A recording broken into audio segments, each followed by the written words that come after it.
Okay. Okay. But I'm not giving you Facebook. She Okay. gave me the like she asked me to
A pleasant morning to everyone. A pleasant morning to everyone.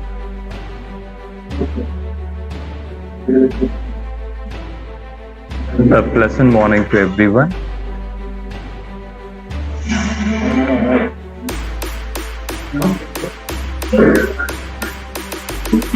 A pleasant morning to everyone.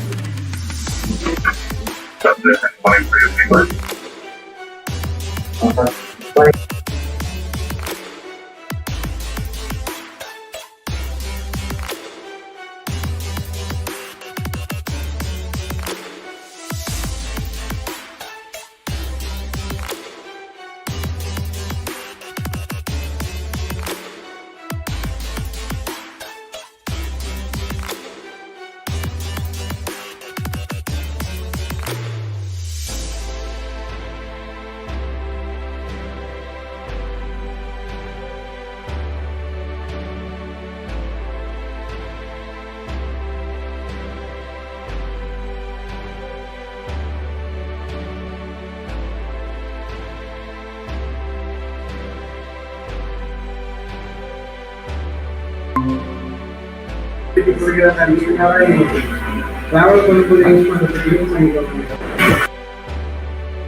My God.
There's just one thing that I want to say. Thank you, Lord. Thank you, Lord, for all you given to me, for all the blessings that I cannot see.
Akhil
Good morning, participants.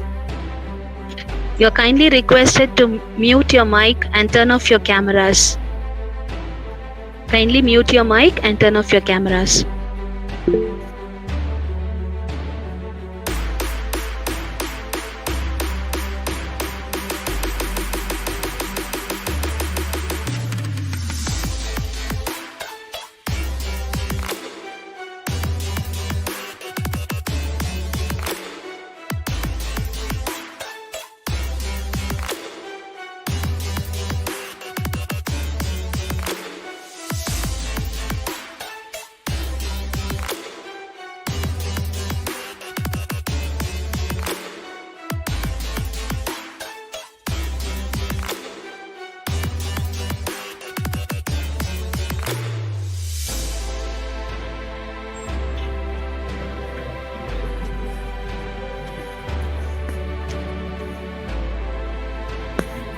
Welcome, Dr. Sashikala ma'am. Good morning, ma'am.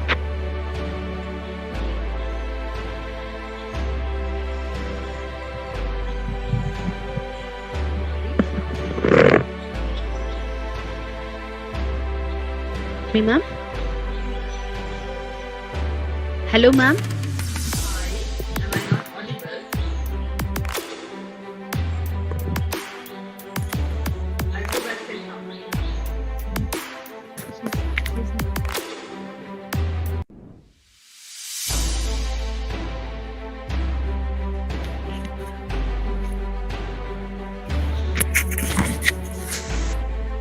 Ma'am, can you hear me now? I can hear you. Yes. Welcome, ma'am.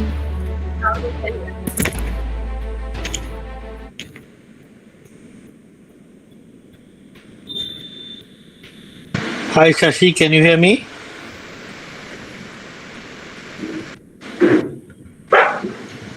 Am I not audible, Prof? You can't hear me? Can hear you. Yeah, but you Am I can't see. not audible? Like, can I not be heard? Yeah, I can hear you. I can hear you, but you can't see me, no? You can't see I me. can't see you. Yes. They have blocked the video, I think. I could switch on the video.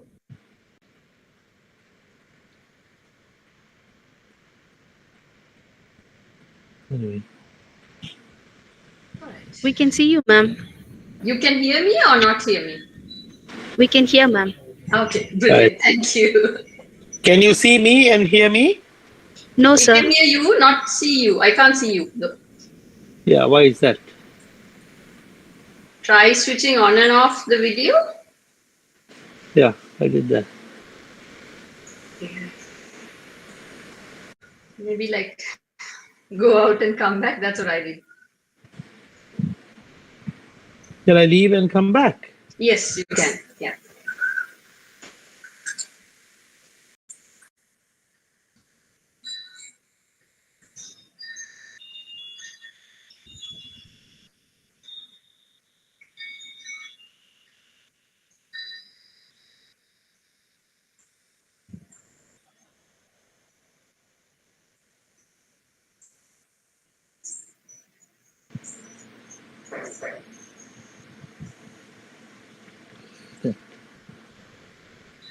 You're back, but not Visible, no? visible yet. Yeah.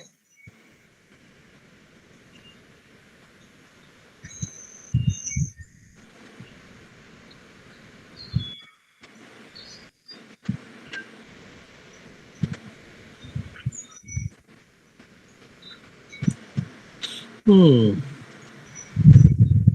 morning, ma'am. Good morning. We're trying Happy to, to have you here, ma'am. This is Prabhu. hi Prabhu. from Pune We're College. trying to sort out some technical glitches because I think Professor's video is not coming on, so we're trying to figure it out. I was wondering because we couldn't identify his name in He the comes link. in as unknown, so don't worry. Yeah. Oh. Okay. How, Second how, is, ma'am? yeah, it's the purple icon. It's a purple unknown. Oh, Yeah. okay, sir. I Thank don't you, know how sir. to change that. I don't know. Thank you, sir. I don't know how to change those. Sorry. Is it possible for you to enable your camera, sir? Yeah, camera is enabled. Okay, sir. We couldn't see you there. That's the reason, sir. Yeah, we're trying to figure that out. Maybe his signal strength is not very strong. No, I don't know. Okay, sir.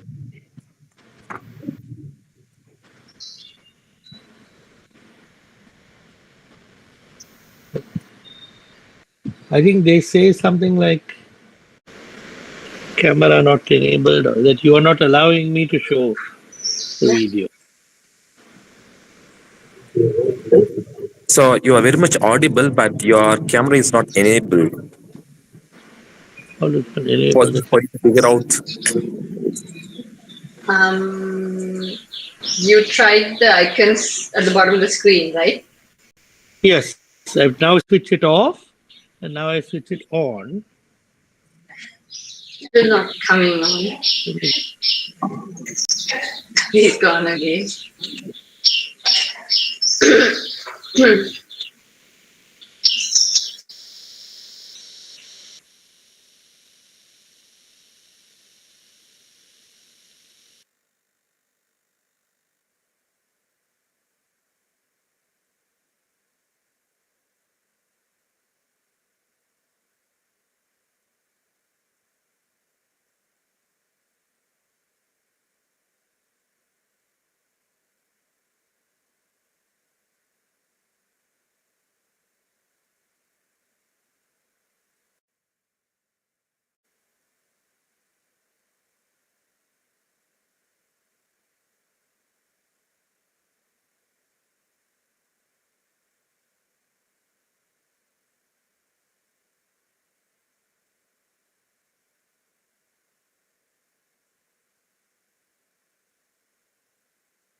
It says camera blocked.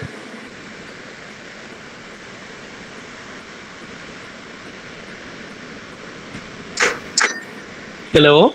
Hi, camera blocked. Is that what you're saying? Yeah, it says camera blocked.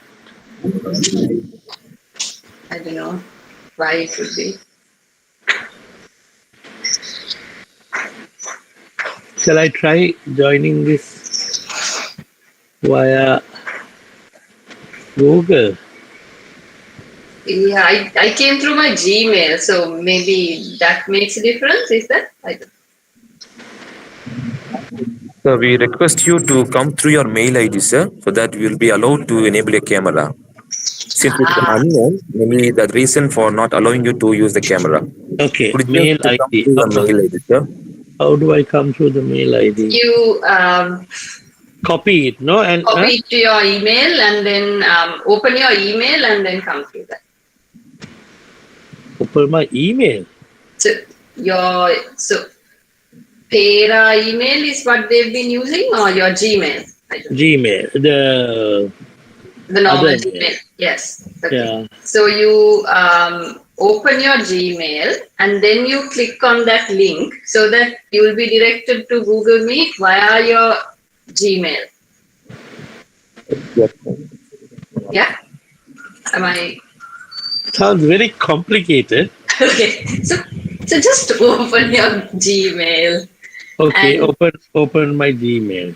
Okay. Right. And where did you get the link from? Was it via WhatsApp? From the email, yeah. Was it also in the Gmail thing? Like, was it sent to your Gmail?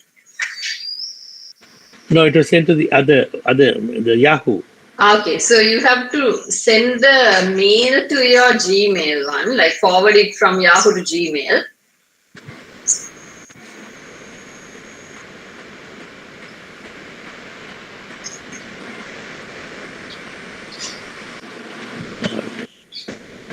And then open it on your Gmail and click the link. Then you will come as you are.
Prof, does it seem to work?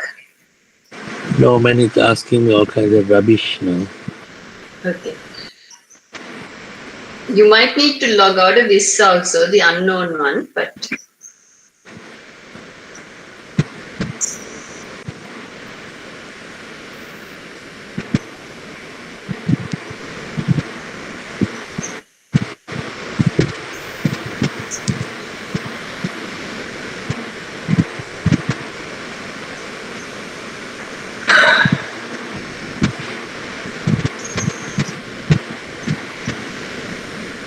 The thing is, I have two Gmails. One is the official university Gmail. It's not letting me log out of that. okay. I'm using that one, so The official means the union, trade union. okay, that right.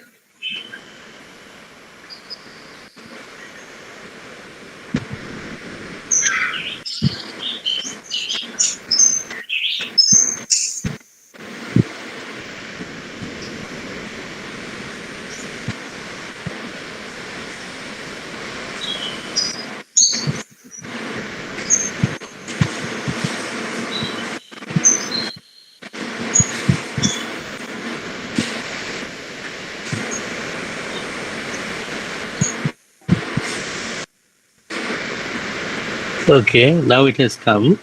Now I click on that. Yes. Or is Yes. that PNG thing, or do I click on the link? You click on the link, the Okay. blue colored link. So it'll direct you to the Google Meet thing, and then it will say camera ready and whatnot, and then we'll ask you to join. So you join there.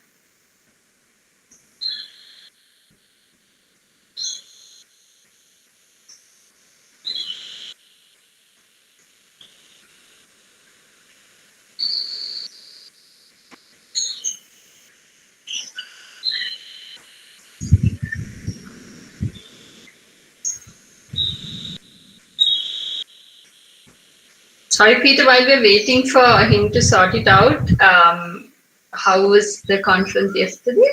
Was it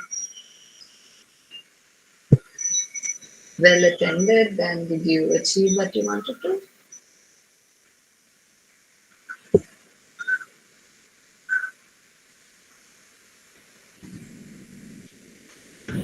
Ma'am, can we begin, ma'am? Give us a minute because Professor Parakrama has to join. Okay, ma'am. Yes, ma'am. We shall wait, ma'am. We have just WhatsApp him Yeah. to get the details from so that we could work it out, ma'am. If he's Yeah, not so able to do so, I'll just send a message to WhatsApp. Yeah, that's fine. So I think he's joining from his official account in a minute. Okay, ma'am. Give him a. So because he has logged out of his unknown account, as far as I can see. Okay, ma'am. We shall wait for some time. Yeah, just give us 2-3 minutes Yes, ma'am. Sure, ma'am. and tell us a bit about the demographics of people attending. I know you have undergraduates and postgraduates. So do we know how many and what disciplines? Are they all doing English? Yes, ma'am. So they are Most all doing. probably they are from English major only, ma'am. Majority. Okay. So English that- literature on BA and MA, ma'am. BA And even ME. research scholars are also participating, ma'am. Okay. Brilliant. Okay. Yeah. Just wanted that sorted. And we We have do have participants across the nation, ma'am. Okay. Even from overseas too. Okay. Okay. We do have power cuts in Sri Lanka, so I don't know what's going on in Kandy. So we are able to understand the situation there, ma'am. Yeah. So, and I'm in Colombo. Professor is in Kandy, so we don't really know what's going on in each other's city. Okay, ma'am. So we're not sitting in the same place. That's also something. We'll see. Yeah, he said he can. I hope things will be restored very soon. That's what everyone hopes.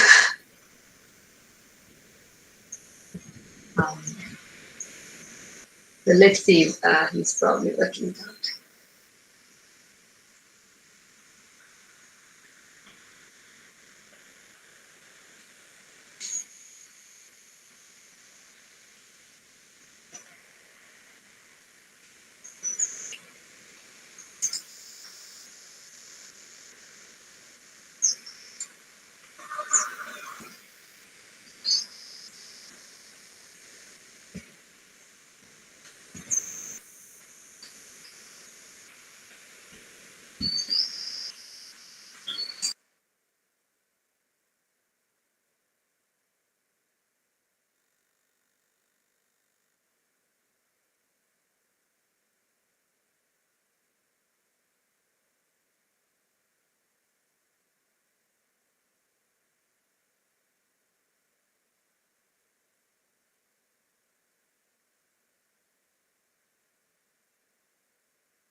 Can you hear me? Hello? Yes. Yes. Yes, very much audible, But sir. can't see. The problem is that it's not showing. When I tried the other number, engconfschc27@gmail.com, it says it's not valid. Okay.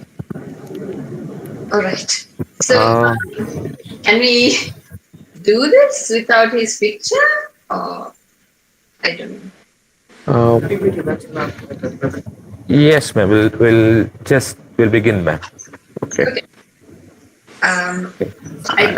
I hope you're able to present it from your side, ma'am. If you're going Yeah. to use PowerPoint. No, I will present it, Yeah. Okay, sir. but you need to be able to see whether you can see my screen. Hang on a second. Can see the screen, Prof.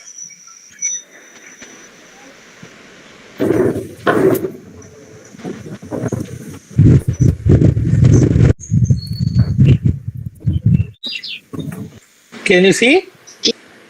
fancy. Yes, sir. Yes, sir. Okay. Good morning, everyone. Shall I start? Sir, let me have something to do, sir. Let me come back to you, sir. Be online, sir. We'll need to have a recap about the previous day session. After the recap, we shall begin, sir. Sure. Okay, thank you, sir.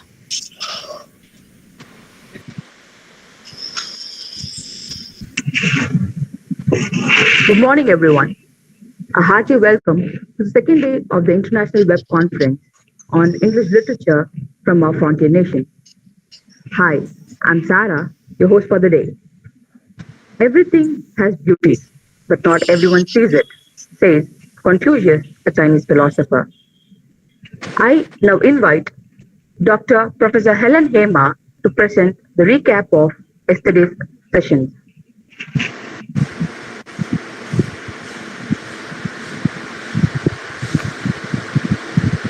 With a new day comes new strength and new thoughts, says Eleanor Roosevelt.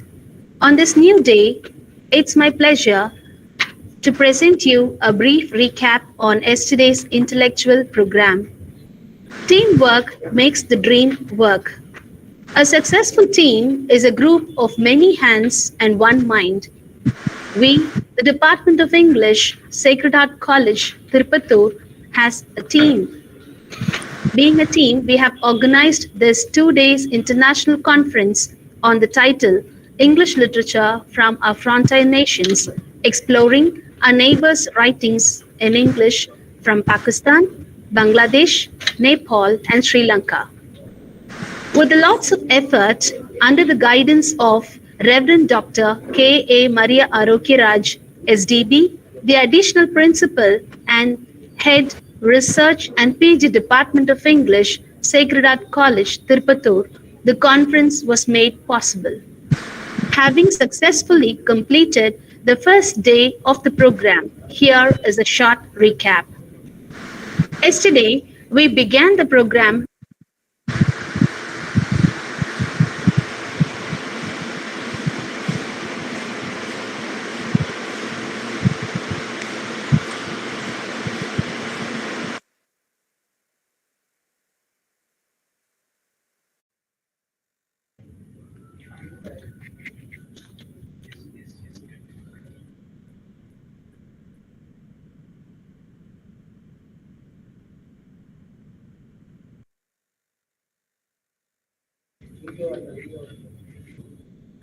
Yesterday, we began the program by 9:15 a.m. with a formal inaugural ceremony, which included prayer song, welcome address, dynamics of the program, and a warm felicitation given by Reverend Dr. John Alexander, SDB, Rector and Secretary of a college, and followed by a vote of thanks.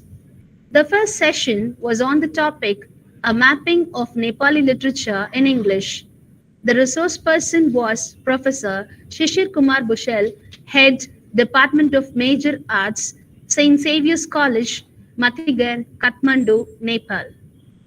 Professor Prabhakaran was the co-chair of the session. Professor Shishir gave us an insight on the glimpses of Nepal, its culture, people, and landscape. He introduced few Nepali writers in English literature and some of their notable works. The second session began at 11:40 a.m. The topic of the session was Trends and Traditions in Pakistani Literature in English. The guest speaker was Professor Mohammed Azam, Principal, Islamabad, Pakistan.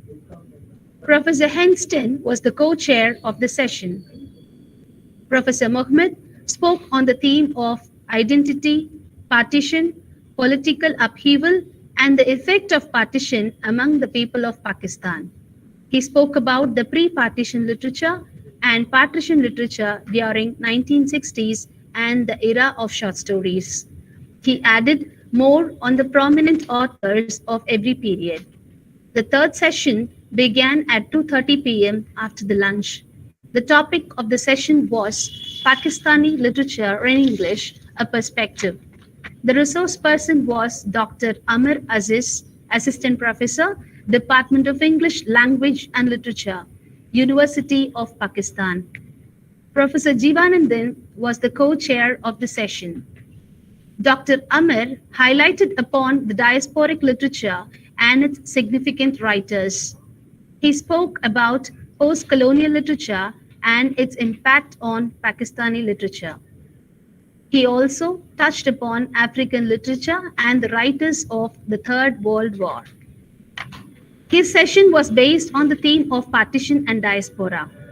All the three sessions were very intellectual and informative. We are extremely happy that more than 770 participants from various colleges all around the world had registered and participated in the conference. The conference was held through Google Meet and YouTube live stream. At the end of every session, the questions and the queries of the participants were answered by the guest speakers.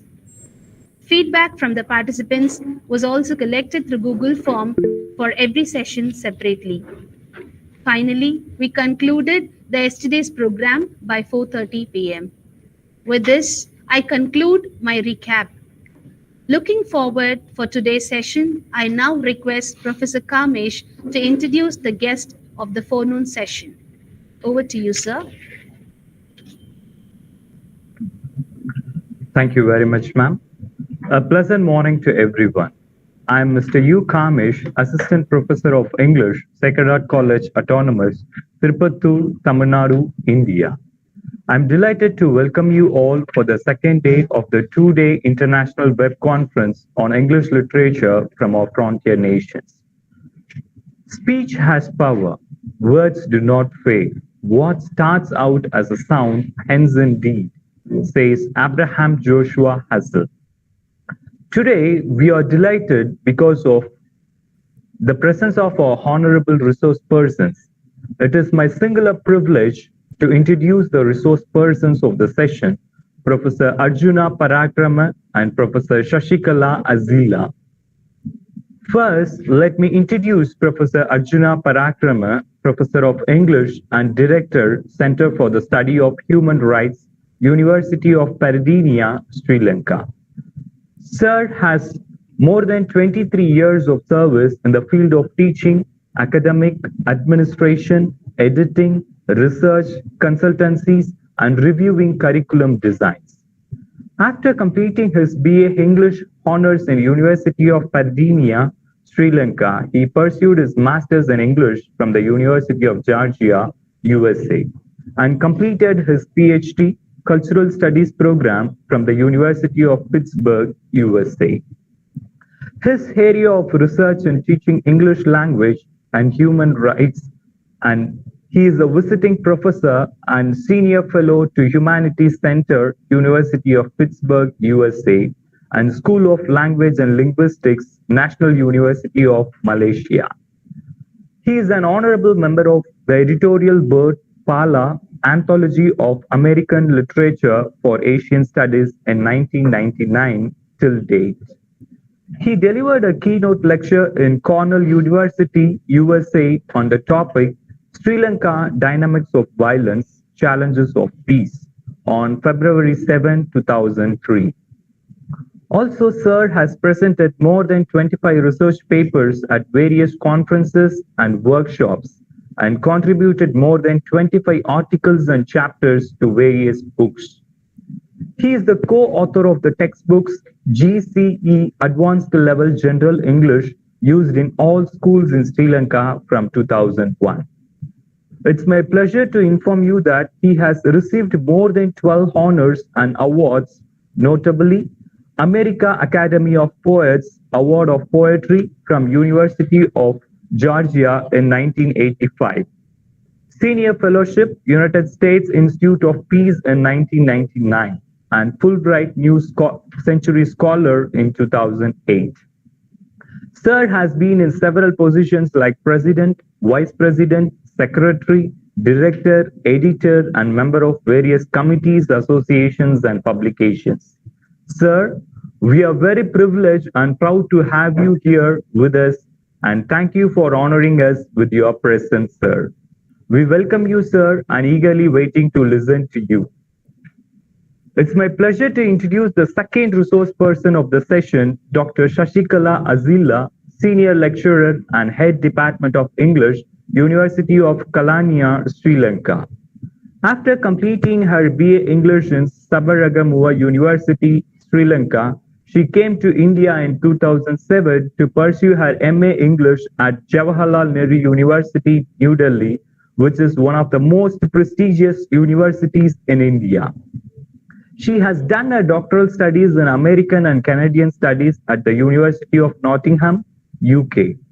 She has 14 years of teaching experience. Her areas of research include diasporic literature, post-colonial studies, science fiction, women's writing, and food writing.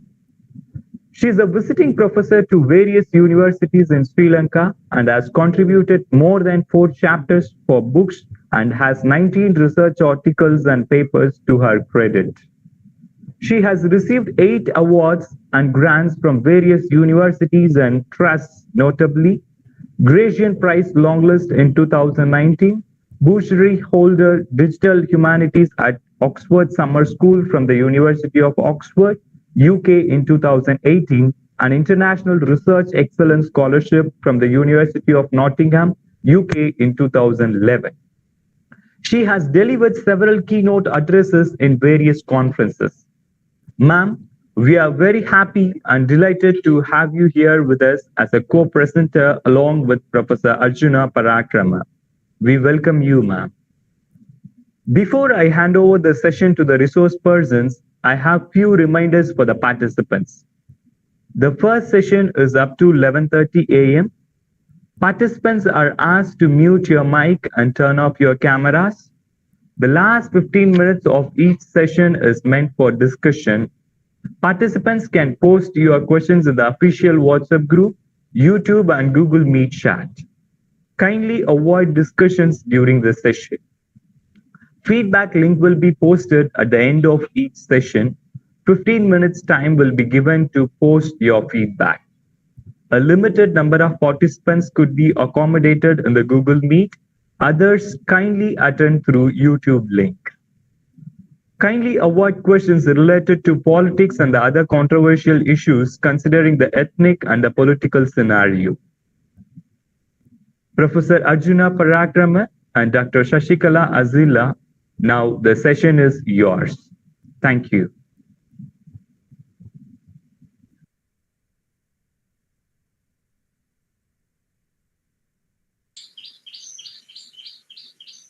Thank you very much. Professor Parakrama will take over the session and do the first half of the presentation. Rob?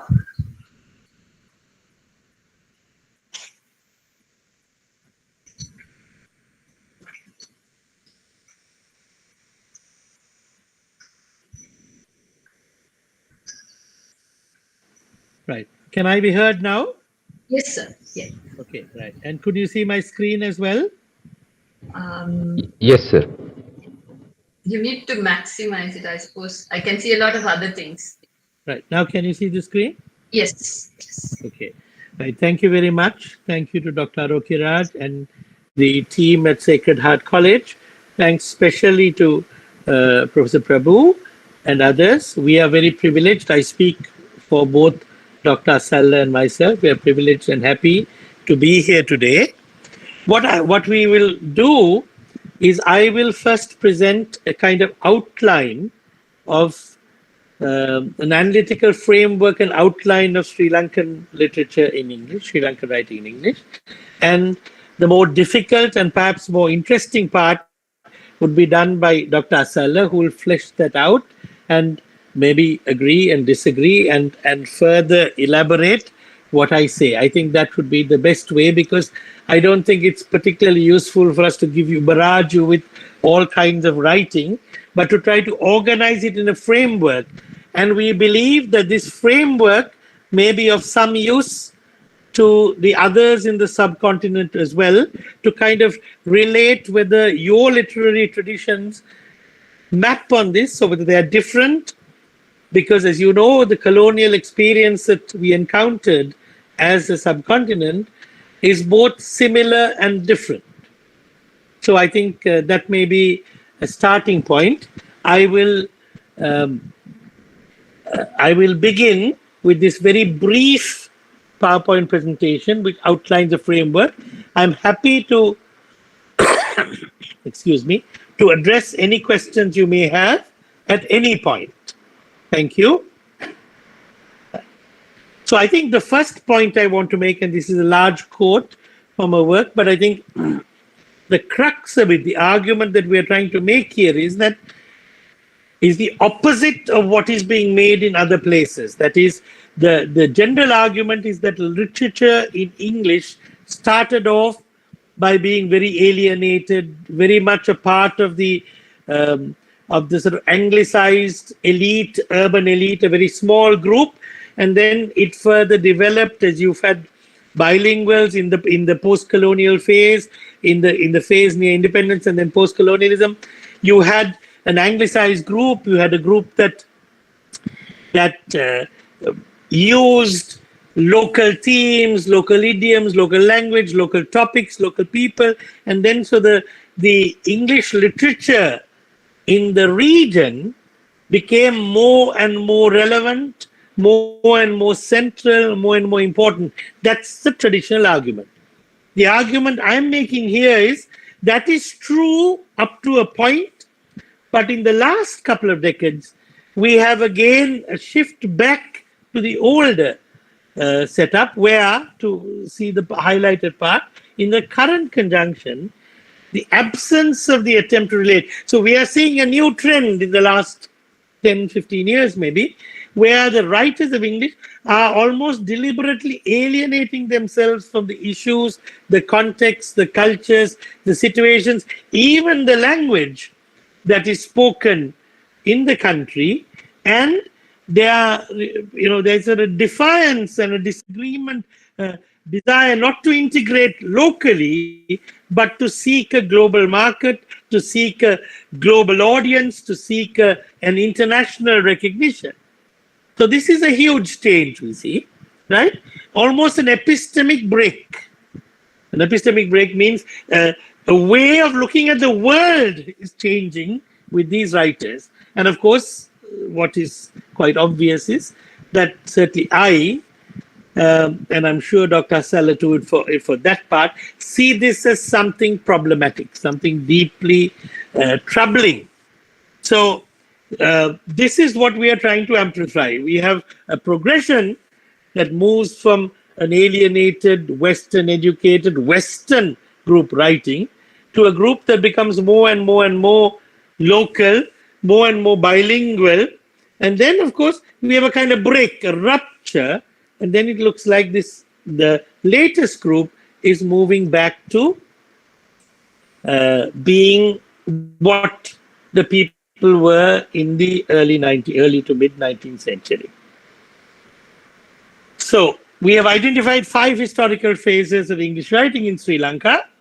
The first is what we call the early colonial phase. So from 1815, that is the time of the full control of the country by the British, the signing of the Kadian Convention, to, we say 1930, and I put a question mark because these are not hard and fast, rigid things, but 1931 marked the introduction of adult franchise in Sri Lanka. So until then, 1930 was the first phase. They started voting, and what's the characteristic of that? Excuse me, I'm not very well. The themes, the values, the style, they demonstrate a slavish adherence to British literary norms and standards. That is what they knew to do. So they imitated Shakespeare and Milton, mainly Milton. They sort of approximated the either the heroic or the romantic traditions. They wrote about those things. They talked about daffodils and what have you, even though they'd never seen one except those who'd been abroad. They sort of valued snow and all of that kind of stuff. So it was part of being British. And so that's the first phase. Then we have the later colonial and early independence phase, 31 to 55. Sri Lanka had its independence on the back of India at 48, whereas the partition and independence in India was 47, as you know. 55, why? Because in 56, there was a radical shift where the sort of Western educated, what we call the comprador bourgeoisie and elites, were chased away, or as if they were defeated by what we call an indigenous bourgeoisie, led by a policy that began the whole rot, as it were, a single-only policy, the policy for the national language of the majority language to become the national language. So 56 is very key. That had ethnic riots and all kinds of things which dragged on. So that's what we call the second phase. So there was a little bit more attention to local themes. They were not talking about walking in the Lake District, but still imitative of English literature. This is what was called by a critic, a very perceptive critic of them, that English was still a language without metaphor. English, because that was an older understanding, English had no names for kinship. We have a very detailed kinship structure. Dr. Sala will probably explain. So, your mother's brother is different from your father's brother. So, whereas in English, it's all uncle, right? And your cousins are different. Your, more distant relationships are different. Your grandmother, grandfather have different names, and so on. So, kinship names were all taken from Sinhala or Tamil, the two major languages. There were no words for the kitchen and cooking and spices. So, the intimate spaces of the home did not have English at that time, and they were reluctant to use Sinhala or Tamil terms. So that's why it was called a language without metaphor. Then you get the third phase, but our first post-independence phase, so that's why it's monolingual. Still, the writers were mainly English speakers. Those who were educated in English, university education was in English until the early 60s. Unlike in some of our neighboring countries, our university education, particularly in the humanities and social sciences, has moved into Sobhasha, into the languages of the first languages, Sinhala and Tamil, with an option of studying in English. So you had that group, an elite group again, who were monolingual speakers, some exceptions. I hope we can discuss one or two of these exceptions, particularly Laktasa Wickramasinghe. So 56 to 82. 82, as you know, because 83 was the anti-Tamil pogrom, the attack, and that marked a very clear difference in the episteme. So entirely local in theme and substance, but language was still a stilted standard British English.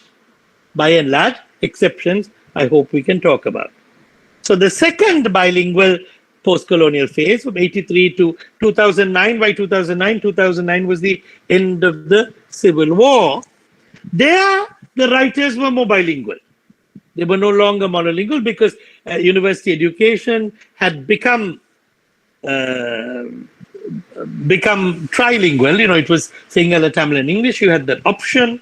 You had the first Sobhasha students coming in the 60s. So you had people who were educated, who were writing, who were very, very fluent, who had a very strong first language, and English was their second language. That's the first group that was like that.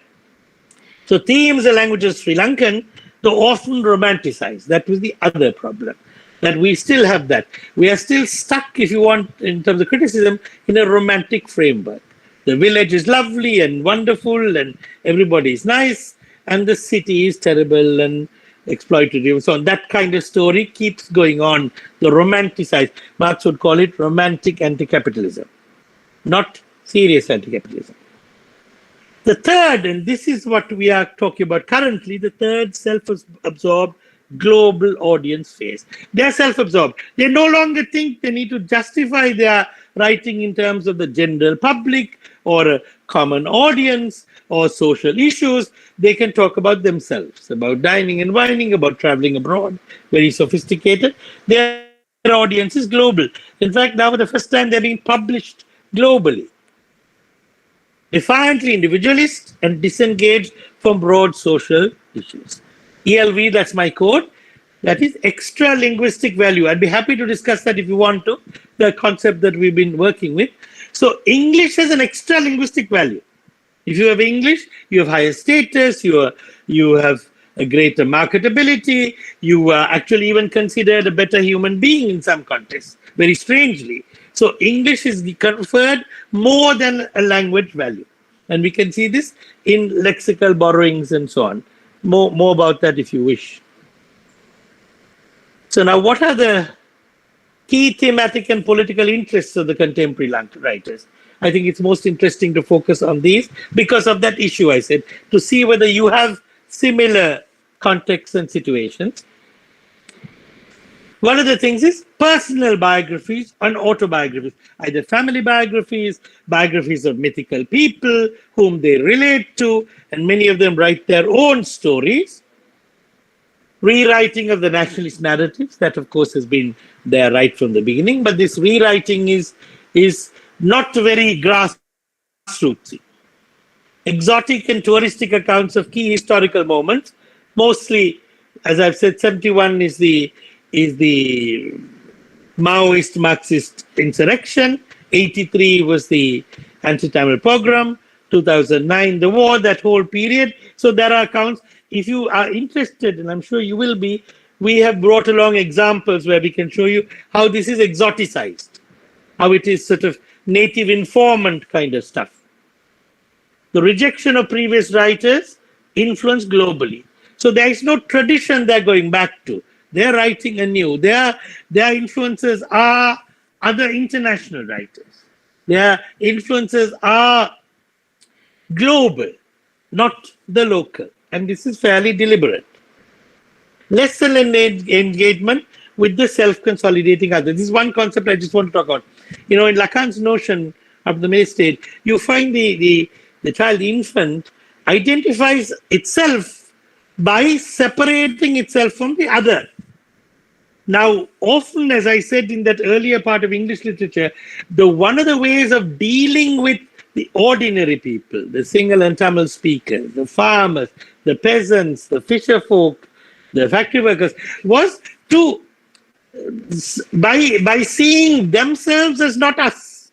So there is a way of, it's needed, like the whites need the blacks, the slaves need the master, and so on in that sense. So this notion of the self-consolidating other. So you describe the other because the other is what makes you who you are.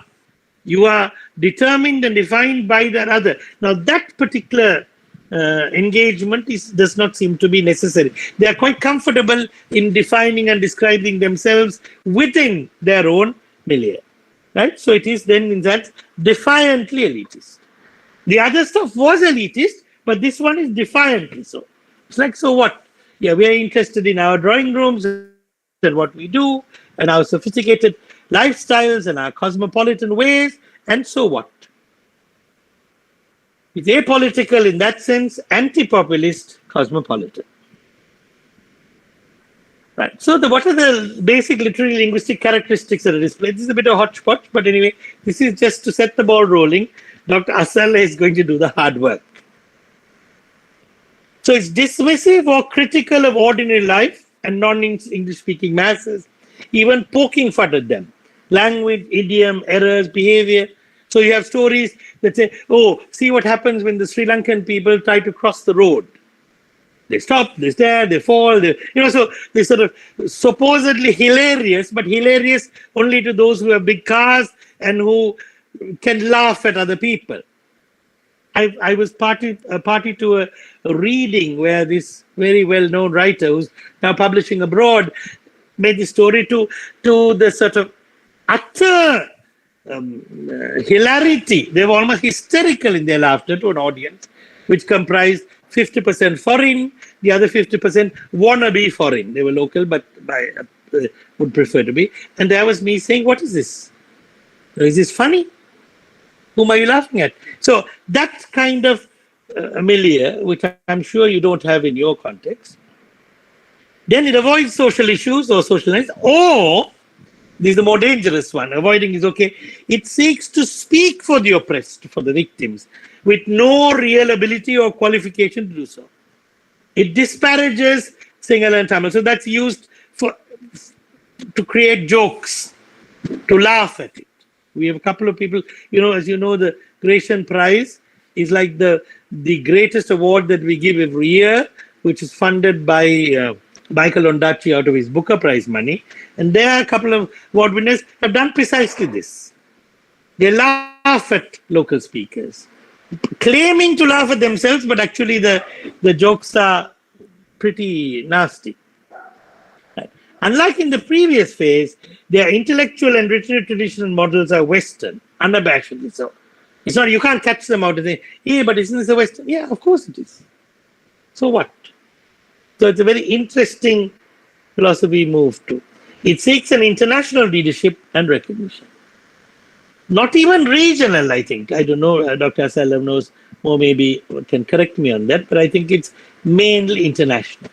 It's not a surprise that we have a number of Booker nominees by books, particularly the last one, which would not even be read here because it is, I think, in section so bad and so inauthentic, so touristic, but it is the stuff of exotica. So they read it outside. It's, oh, wonderful. Do your women actually tear their hair? I would love to read that section if there is a question and answer where he describes the war, the horrible war, the Northeast, and talks about how women behave in that. All right. So I will end this with a provocative kind of thing, which is, as you know, Marx's dictum about humans are free to act out their own histories, but they're not free to write the script. In other words, you can be a good you can be a good woman or a bad woman, a sensitive man or not, but you can't change the fact that you're a man and you're a man living in Sri Lanka in this time and so on, right? So that's one. But creative writers who seek to defy this warning, that you are always rooted in a time and place, that you have a context, that you have engaged with that, those who defy this warning are only free to dehistoricize and declassify. I'm punning on that. To declass. Class is the one issue that they cannot deal with. They cannot recognize that their privileges and their positions are a function of class, socioeconomic class. Now that, if we say Sri Lankans are, and we deny the fact that Sri Lankans are very heterogeneous in terms of ethnicity, religion, culture, language, region, education, and most importantly in terms of class. So what happens then is their own trivialities, their own trifles, their own self-absorption then becomes the stuff of literature. Defying that, if you want that old humanist thing about the universality, the humanist nature of it, the broader sensitivities that it engages, those seem to be absent. So it deals with a coterie and an international audience that is looking for bite-sized chunks of Sri Lankan culture, third world culture, suffering, quaintness, and all of that kind of stuff. So it has that double audience. So it deals with them, inside jokes, kinds of, a kind of codified language for the in-group, and an international market that is looking for not anything serious, but for bite-sized, small chunks of what it can then call is sort of authentic Lankan life and all of that kind of stuff. It's always witty, well-written in that sense, but fundamentally flawed because it presupposes that its own trivial ways of relating are somehow important to everybody. Thank you. I'm going to hand over now to Shashi, Dr. Asalda, who will do all the hard work. Thank you. Thank you, Prof. So I will take over. I don't have a PowerPoint presentation. He did the PowerPoint presentation for both of us. So I will be basically adding up what he said and giving a couple of examples and probably disagreeing with him at some point also. But we both agreed to disagree when we agreed to do this paper. So as he was pointing out and mapping out at the beginning, so largely Sri Lankan literature can be categorized into these 5 phases, And it's very interesting to see that the Sri Lankanness, which is supposedly apparent in the writings of Sri Lankan writers, has changed significantly over the years. So what we meant by the Sri Lankanness has changed. And as Prof pointed out, so the early colonial phase and the later colonial, the early independent phase is quite a mimicry of what was there in British or English literature. So there's this established trend. These writers who were writing between 1815 to 1955, that was debunked by later writers to some degree, and also established by the later writers in various other forms. The writers who came between this 1815 to 19, so I'm basically clubbing these two phases together for easy reference. So writers, as it is obvious, during the colonial period, so people were trying to mimic the British to probably gain favors, and also that is the only format that was available for them at that point, unless you're going into native literature, which most of them didn't want to, especially when they were writing in English. So they displayed this very confused and hybrid sense of identity through their writing. They came from extremely anglicized backgrounds. So, for example, there's this writer, Lucian de Silva, who wrote this book, The Dice of the Gods, in 1917, where he outwardly satirizes the Sri Lankan class system and sort of portrayed this developing sense of nationalism that one could see among the Sri Lankans at that point.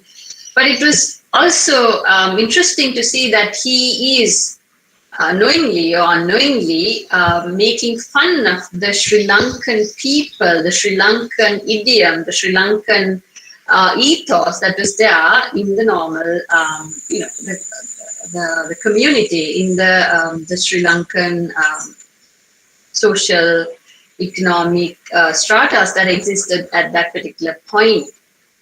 And also, it was a good comment on this national identity that was becoming very important at that point, because there's this extended conversation about how a particular monk, I'm talking about the book, how a particular monk in the book says, this is my country, this is my land, alienating the burgher, the Portuguese Dutch descendant in the narrative, which signaled what was going to happen in 1956 with the Language Act, and how the minorities were alienated from the larger conversation about nationalism.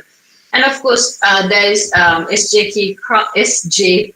Crowther, who also brought in this very important fact about people wanting to establish themselves depending on what or who was in power. So there's this protagonist in the narrative who's named Pedro, which sort of signals back to his ancestors, probably following the Portuguese and the Dutch.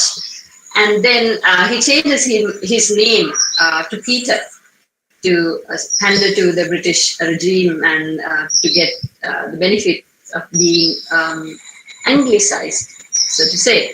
And then, so he goes to London, gets his education, returns back to the country. And the country was undergoing this whole nationalist movement, and then rechanges his name to this very ethnic sounding name called Sri Ananda Premadasa, again, changing his identity. While this may look very simple on the outset, and it also sort of looks as if the writer is being very conscious of what is going on in the country. The writer is making this conscious effort to highlight what is going on in the country. All these things are true, but then if you want to read it a bit deeper, you also realize there's this classism that is functioning at this point, where the writer, belonging to an anglicized background, coming from a social class that is mostly removed from the majority of the Sri Lankans and their way of living, was using this particular example to poke fun, to sort of belittle people and their desire to be upwardly mobile, which is fine if you want to look at it in isolation. But then if you see this as a trend throughout literature, that becomes a problem. And that is where I think our whole conversation is leading to, and which is something that we see in the later group of writers as well. Interestingly, this particular phase ends with this monolingual post-independent phase, 56 to 82, with very, like Professor Parakrama highlighted, a couple of notable exceptions, particularly Lagdasa Wickramasinghe, who tries to break away from this language that lacks a metaphor, the language that does not speak to the intimate spaces of home and emotions of the Sri Lankan people. But again, I would like to problematize Lagdasa Wickramasinghe's contribution also at one level, because he is coming from an anglicized background. He famously declares that he's quite disgusted with the most despicable. He's disgusted and he's discontent with the use of, because he had to use the language of the most despicable people on this earth, meaning the colonizer. So he was trying to use the Sri Lankan idiom, the Sri Lankan, the native languages, particularly Sinhala language in his poetry. But there's this marked sense of alienation that you see, especially if you're bilingual. You see Lagdasa's use of the Sinhala idiom to be slightly problematic when you read it. But despite all these critical observations on his poetry, Lagdasa Wickramasinghe did make a very conscious effort to change that monolingual post-independent phase of that phase of writing that you find during 56 to 82, because he was consciously trying to integrate this Sinhala, or like the native languages, into his writing. For me, I think his first collection of poetry, the Lustre Poems, captures this desire to integrate the native languages into his poems, into his works prominently, but later works do not necessarily reflect the same urge or the same strength. We do have people like Patrick Fernando, who was not at all apologetic about his education, about his anglicized background, about his studies in English classics and Latin. He did not necessarily set out to revolutionize the language or expression, but his poetry sometimes spoke more to the Sri Lankan identity, or reflected more about the Sri Lankan identity than some of the later works of the later writers who claim that they were trying to explore and express a unique Sri Lankan identity. And then, of course, we have the ethnic riots in 1983, and with that, there comes this bilingual phase of writers. So you have notable poets like G. Narasanayagam, who her identity is quite complicated. She was born a burgher, and then she marries into a Tamil family. So her conflicted identity obviously comes out in her creative work. But it is also sometimes very forced, because you sometimes see Jane Arjanayagam's poetry trying to use these native idioms, the references to Tamil identity, references to the ethnic, religious beliefs of a particular community, that she's trying to force into her poetry to sort of inject a Sri Lankan identity into her poetry. Sometimes they look forced, and then you do have a lot of insiders talking about these things and finding fault with the references as well.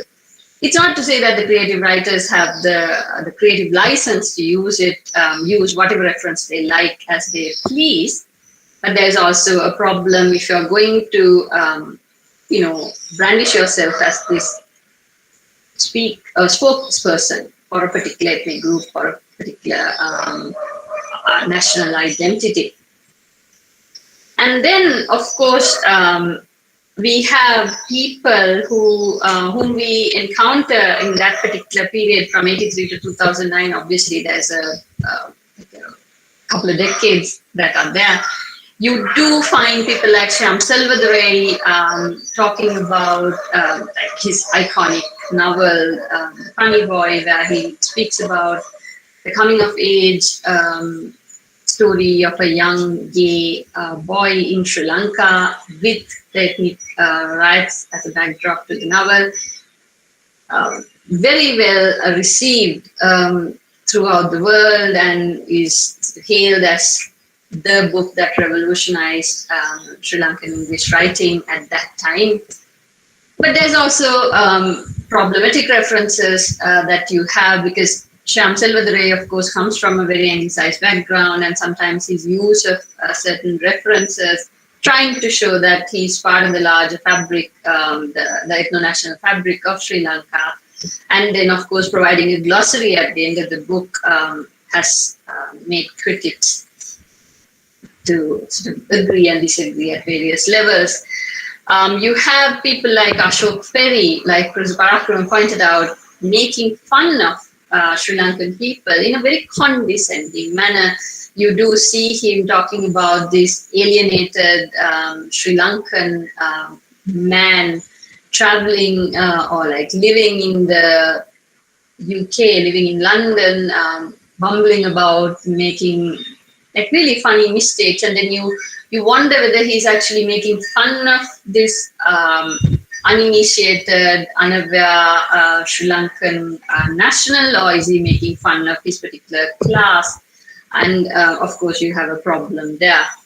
Then Shehan Karunatilaka wrote towards the I think late 2000s, he brings out this book called Chinaman, which is a palimpsestic novel where you have a story within a story, where you do have the cricketer. I mean, it's a lovely book to read, but it again makes you question this Sri Lankan identity and this the creative writer's prerogative to use certain things and change certain elements of Sri Lankan identity, and also to be the spokesperson of a particular national identity,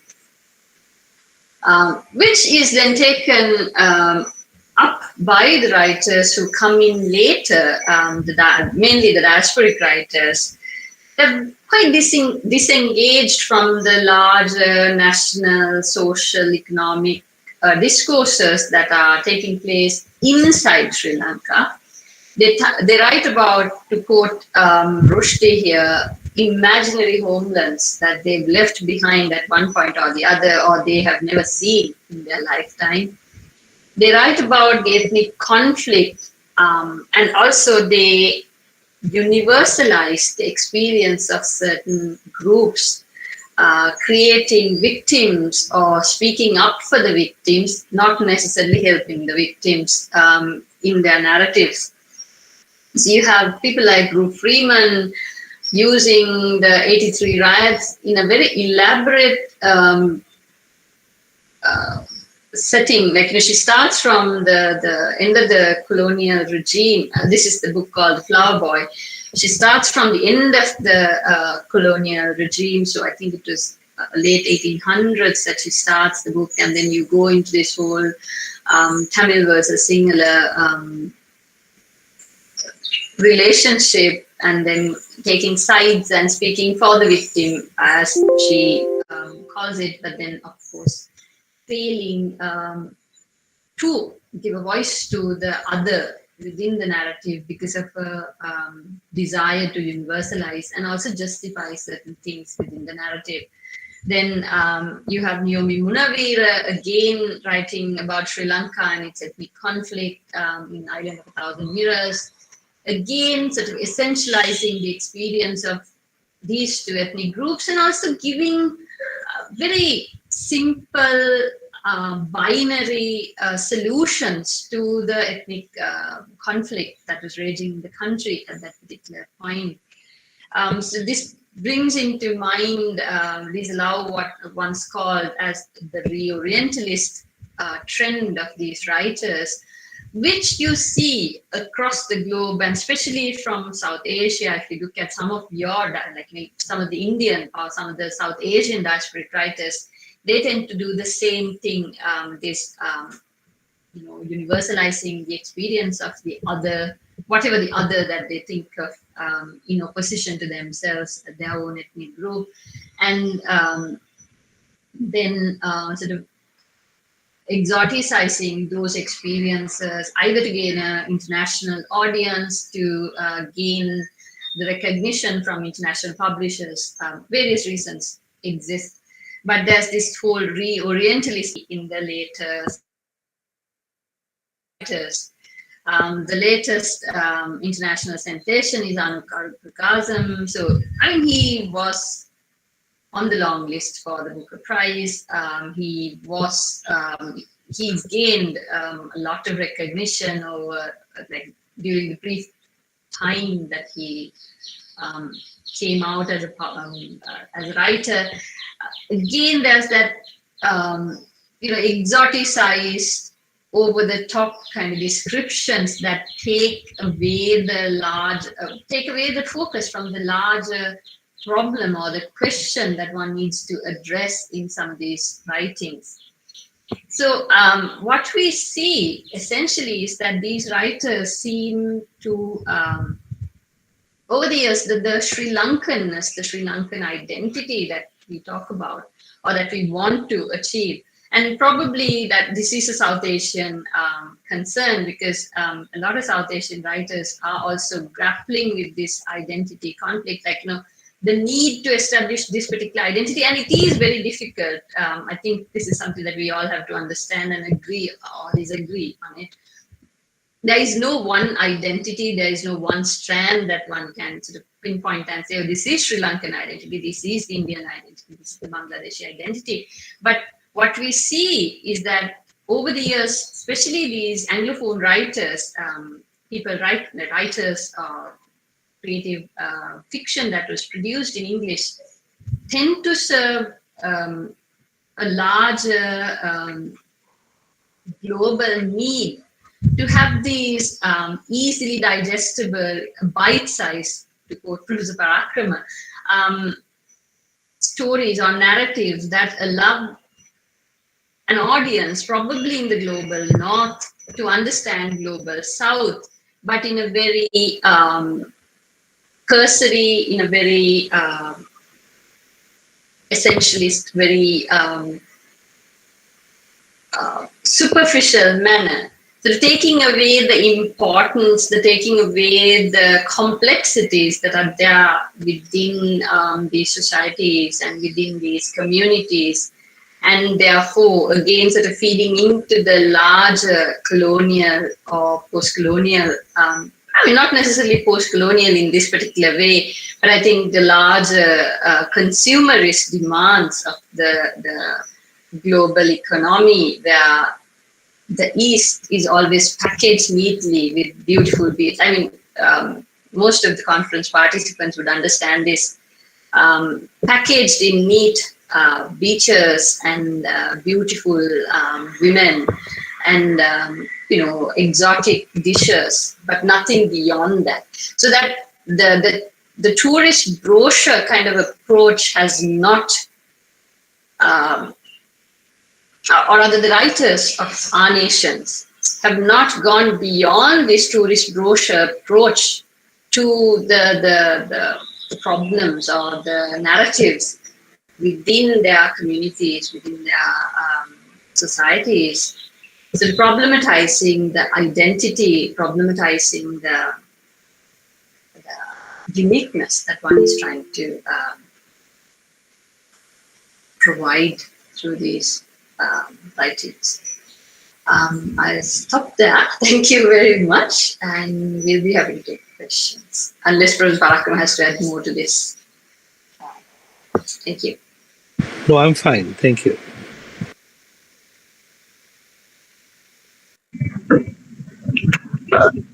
Thank you, ma'am and sir.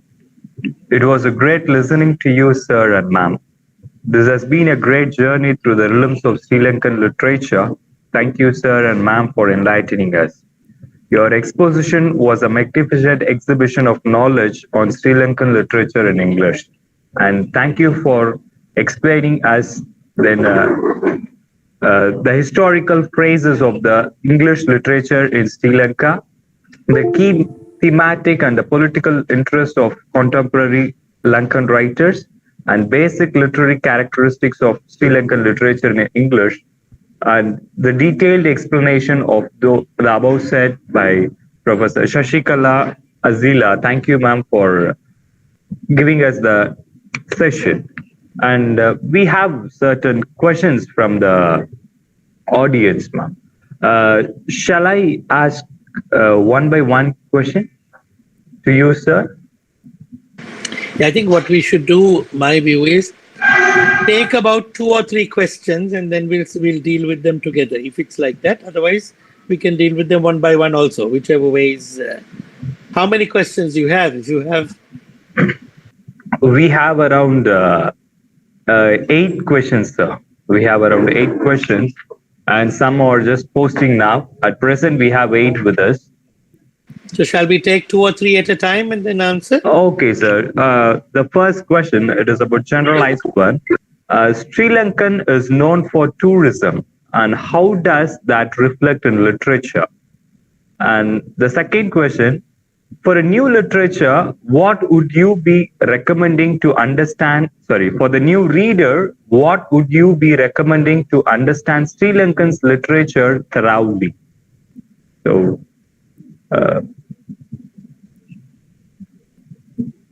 Shashi, do you want to try that? Do you want to try that, Shashi, or shall I take a stab? You can. I think you can start, and then if I have to add, I'll add. No? We'll follow that order. I think the first question is very perceptive because it sort of tries to understand what I was suggesting, and I think Shashi was bringing out that there is a economic tourism. There are tourists who come to Sri Lanka who enjoy the beaches and so on, and there is this literary tourism. So I think there is a merging here. Yes, now, for example, the IT industry, not as much as in Bangalore and in India, but the IT industry is also a kind of money earner here. So is the free trade zone, the garment industry. But that does not necessarily mean that can be sold as literature. In fact, the stories that come out, but unfortunately not in English, but in Sinhala and about the garment industry are stories that would make you want to give it up. They're stories of hardship, of suffering, and so on. Similarly, the stories and the narratives, even some of the poetry, the songs that come in the local languages about tourism are not only the positive sides of it. They're pretty negative. They're about exploitation. They're about people exploiting the tourists, about violence, about deaths. I mean, we've had a fair share of it because the country is quite brutalized. So I think that distinction is very important, that something can be of economic gain or merit or economic value, but that does not necessarily mean that the descriptions of it, the analysis of it, the creative demonstration of it is going to be consumable in that same way. That's the mistake that many of the writers we are criticizing have. They want to present this Mickey Mouse, I call it, this sort of superficial, touristic Sri Lanka to the reader, but when that is not the reality. So therefore, the sort of simple mapping of tourism is important. Therefore, our literature should also show our beaches and whatever it is. That's a travel brochure. That's a travel brochure. That's something that you can. The literature has to get under the skin of that. So you're quite right in some sense to point the distinction. I don't know whether you deliberately meant it, but the literature that comes out of this tourist paradise, even about tourism, should be critical, analytical, and so on, and it is not. In fact, we have a serious problem, which to extent that we have had a thing called disaster tourism also. The tourism is not itself. You know what disaster tourism is? People would come after the tsunami to look at the spots where people disappeared. There was this train that was completely derailed and so on, and thousands of tourists would come, flock to that place to see the derailed train and that whole situation where hundreds of people died. To me, there is something sick in that. But anyway, leaving that aside. So tourism has a double-edgedness. And what we say about the literature, if the literature simply tries to mirror the travel brochure, touristic kind of stuff, then that is a problem. So the literature, the responsibility of the writer is to portray this tourist paradise as perhaps a paradise fallen or falling, or something which is very complicated. And tourism itself as a complex and difficult way of earning money. The second part is about, Shashi, you want to take the second question? The recommendations. Yes, I can add after you do it, but I can recommend, well, we can problematize certain things. I can recommend quite a number of new writers. Probably you can start off. Okay. Right. I can. For example, I would say the most productive place would be that bilingual period we're talking about. That is the most productive. And Dr. Asel is quite right in problematizing some way. But part of that contradiction is what they inhabited. They hated English. They loved English. They were able to write better in English than anything else. So they inhabit that contradiction. Their writing does too. So I would say Laktasa Wickramasinghe is certainly somebody worth reading. In terms of poetry, I think that period is very productive. We have Patrick Fernando, we have Laktasa Wickramasinghe, we have a number of others, even some things written by Professor Halpe. We have Peter Scarron, who's Peter's Carnival. I mean, a whole range of people, I think, who are writing. In terms of fiction, I'm not so sure, but I would strongly urge, if you read one book about, which is sort of fictionalized about Sri Lanka, it would be When Memory Dies. It should be When Memory Dies by Sivanandan. Yes, by A. Sivanandan. And interestingly, you see, there's a political awareness again. Sivanandan was editor of Race and Class for a long time. So he understood. That provides a history of that from independence, 3 generations onwards, exactly what happened. Also, I think, for understanding, what do you think, Shashi, about Sarat Chandra's Curfew in the Full Moon? Yeah, that would give the other side of the story also. The other side, the southern Sinhala peasant rebellion, the kind of, which was called Naxalite at some point. So that's a touchstone that you can refer to. So I think the key moments are fine. Unfortunately, I say this really sad, that in terms of the Civil War, and trying to understand that, and then to understand literature and its contribution. I don't know anything. I know very bad texts. There is Nihal Silva's, he has written 2 or 3 books, Road from Elephant Pass and Guinea Conspiracy, which is about 71, neither of which are good. I would recommend that you read, strange that I'm saying this, you would read Shobha Shakti in translation. Shobha Shakti, who writes in Tamil, he's exiled in Paris. He's been translated. Traitor is one. What is the name of the other text, Shashi? Can't remember, sorry. I think Guerrilla, Traitor. Those are extraordinary books, even in translation. And those of you who read Tamil can I think benefit, because his Tamil is said to be beautiful. I don't read Tamil like that, so I can't say that it's beautiful. Even the translations are very powerful. So the sad thing is, we can tell you in that middle period, the third bilingual period, in the earlier period, I would say, again, very strange, I would say, Shashi will not agree, but I will risk this. I would say that Village in the Jungle is an interesting text. It's a very problematic text, but nonetheless, it's an interesting text. Leonard Woolf, when was it, 1912? Yeah, early 1900s. So. Yeah, early 1900s. Leonard Woolf, interesting to describe him, is Virginia Woolf's husband. And of course, he was a colonial administrator, and he has written 2 diaries which are very interesting, called Growing. And he has this one novel and a few short stories. The novel Village in the Jungle is an extremely powerful and ultimately failed, don't you think, Shashi? Huh? Yeah, I would definitely recommend Growing, not necessarily Village in the Jungle, but then that is what we agreed. We will disagree. Yeah, because I can't think of an alternative. Yeah. Maybe, again, if you look at the Martin Wickramasinghe trilogy in translation, Virage would be a good one to start. Samperle Virage, yes, I think those. So, but again, can you see what we're saying is, because the English literature itself is a little thin, we are suggesting translations of work written in Tamil and Sinhala into English as segues to try to understand and relate. But in terms of the poetry, I think there is a fair group in that second lot. Even Yasmin Gunratne, that's a good example. Yasmin Gunratne's poetry is interesting. I can read one if you want. But her novels are terrible.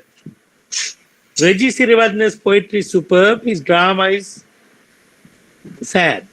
So that's the kind of situation we have. Still, I think this is probably true in your situation as well. Still, the translations are very powerful. I would imagine Manto's translations are as powerful in English as anything written in English from, either undivided India or Pakistan.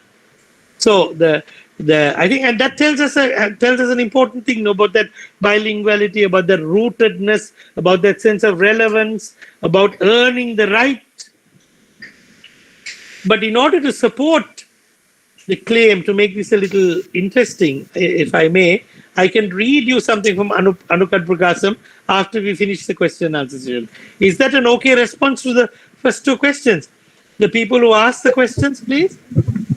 Yes, sir. Thank you. Thank you very much for your recommendations and elaborate details that you have given to us, sir. Thank you. And I have another question, sir. What are the contributions of diasporic writers in Sri Lankan literature? What are the contributions of diasporic writers in Sri Lankan literature, sir? Superb question. Shashi, you want to take it? Yeah. So by contributions, if you're asking about the number of books, you have a lot of books. You just need to Google. You will find a list of people who have, from Ondachi to Salvadorai to Ramesh Kudasekara to Niyamunavira to Ruth Freeman and even V.V. Ganeshananthan. So these are the contributions that they have done. Like, these are the numbers, these are the names, these are the books that they have produced from the diaspora. Contributions otherwise, I will let Professor Parakram answer that question because I'm pretty sure. I can be mean and say the contribution is the monetary contribution made by Michael Ondaatje when he initiated the Gratian Prize, a very handsome prize which awards every year the best writing in English, published and unpublished. What I'm saying is that's a monetary contribution. They're not making much of a contribution in terms of the literary value. If you take Shyam Selvadurai, for example, Shyam Selvadurai's first book, Funny Boy, was, I think, quite powerful. A very interesting, again, an interesting failure. Shyam Selvadurai attempts in that book, and that's very well known, I'm sure it's in many of the texts. Shyam Selvadurai writes about his coming of age in two ways. Coming of age in terms of his sexuality and coming of age in terms of his ethnicity. So in the July 83 riots, he comes to recognize around about that period that he is gay, and the trauma and the issues that happened to him in a conservative society. And so the uneasiness that he had earlier now comes to realization, and similarly with ethnicity. But you can see the key problem is this. Sexuality, one's sexual identity and orientation, one can come to realize. But imagine somebody who says, I suddenly realized I was a Tamil or a Muslim or a Gujarati or a singer. That's quite idiotic, no? So you can see how this deracinated, urban, anglicized milieu don't even understand their own ethnicity until there's a crisis. So that's the interesting part of the book, that it dramatizes precisely the kind of contradiction that the exiles have. Michael Ondaatje is a very good example. Michael Ondaatje left Sri Lanka when he was 11 years old, or so he says. And then he writes, most of his, except for English Patient, many of the other stuff is parasitic on the Sri Lanka he left, which he knows nothing about, and over which he continuously makes errors of omission and commission. I can read you sections of his book where, for example, he looks at some of the most important and beautiful frescoes we have, which are reminiscent of Ajanta and Ellora, where he gets the time period 1,000 years wrong, where he describes things completely idiotically. He makes fundamental mistakes where he completely distorts everything because he doesn't know. But that's fine, because the audience, the reader abroad, is only interested in this superficial trivia. So he has stories that will make you laugh, that will make you, think, my God, what strange people the Sri Lankans are. And that's what they want to say. So similarly, the less said about the better. But there are, I think there are one or two books that are interesting. And I think Sivanandan also constitutes diasporic, but he's, as I said, been in touch. So it's not about whether you are outside Sri Lanka or not. It's about, have you earned the right? Have you understood the context? Have you lived the context? Is it authentic what you do? That's, I think, the question. There are some people, maybe Sivanandan, maybe Shyam in that first book, never Ondaatje, unfortunately, never Ondaatje. And maybe some others. I think Arupakasam also know. But there are some who have earned that right, who are aware, who understand, who have lived it, who it comes from their soul, as it were. And the others who are just doing the tourist thing. Ramesh Gunasekara, I would say, is another example.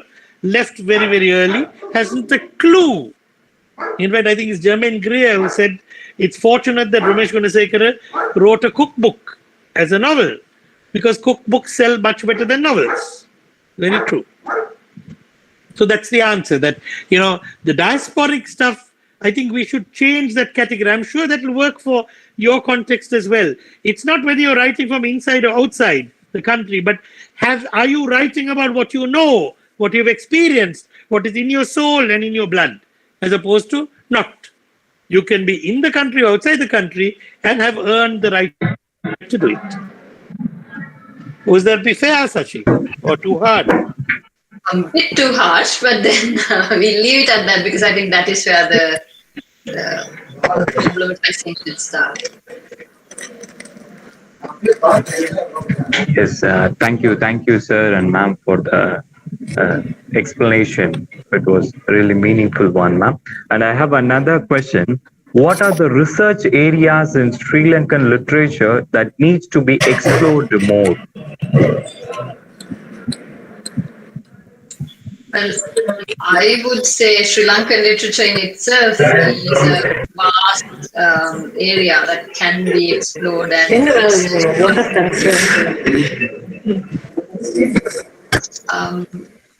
and so that, because I think we don't have enough written on Sri Lankan literature. I don't know.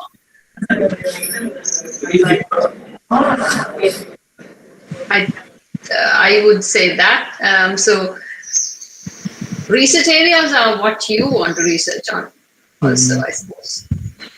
Yes, I agree. I think I would say very clearly Sri Lankan literature as a whole. But if you're looking for things like undergraduate sorts of things, I think a theme-based study of some texts, the attention to how Sri Lankan English is used in the text. So, in other words, a kind of sociolinguistic analysis. Because my contention is that Sri Lankan English is used only for humor, or mainly for humor, or to ghettoize the uneducated group. So, a linguistic analysis would be good, and as Sashi says, the overall framing, a thematic analysis would be good. For example, how things like nationalism are treated, how the sort of urban-rural dichotomy is discussed. So there's plenty of stuff. But my recommendation, as Sashi said, is first immerse yourself in the text and see.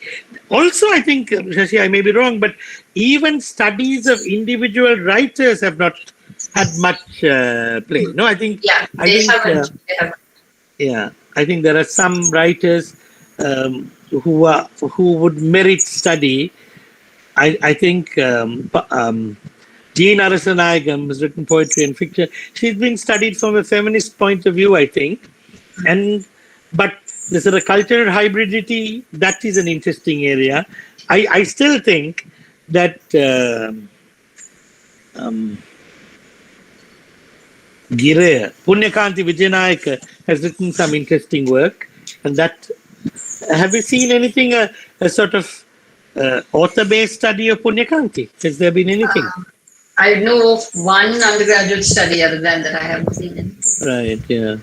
Sivanandan has not been. So strangely, Sivanandan is not even discussed in many of these accounts. I think one of the reasons that Sri Lankan literature is not that popular in research would be the lack of access. It's very difficult to get some of these books, even while you're in Sri Lanka. And I just remembered something. I need to make a correction. The Flower Boy that I was referring to, the novel, is actually written by Karen Roberts. And Rue Freeman wrote another interesting book called The Disobedient Girl. That's right, yes. Flower Boy is Karen Roberts, once again a Sri Lankan author living in the US. But the reference that I made is correct. It's just that the name, I got it mixed up. There's Michelle de Kretzer also, no? Writing Yeah. From abroad. Lots of writers from abroad. Roshi Fernando from the UK. There are these. I think if you're interested in further work, maybe we can give you our emails and you can perhaps correspond, no? Drop an email and then probably I think Peter probably has our emails and you can pass it on to people who are interested if they want more information. Yes, sir, and yes, ma'am. Thank you for your rendering the recommendations for the research topics. Thank you. Thank you. And I have another question. What is the highest merit of honor given to the literary figures in Sri Lanka? What is the highest merit of honor given to the literary figures in Sri Lanka? Well, in Sri Lanka, the Gratian Award, right, Prof? Or the State Literary Prize. I think the Gratian Award is the one that for writers in English, the Gratian. But there is a set of state literary awards, annual awards given for English poetry, English fiction. But these are political. They are not transparent or accountable. So they are political, but nonetheless they are. Then of course there are other awards that are given to literary figures, but that's not necessarily their writing. That's for their other stuff. So yes, the Gratian at the moment for English writing, published and unpublished, and the annual state literary awards, which are, as I said, political. Okay, thank you, sir. Thank you, sir, and thank you, ma'am. And now we encourage our participants to have the interaction with our speakers. Therefore, we request the participant to unmute their mic and elucidate their questions. Thank you.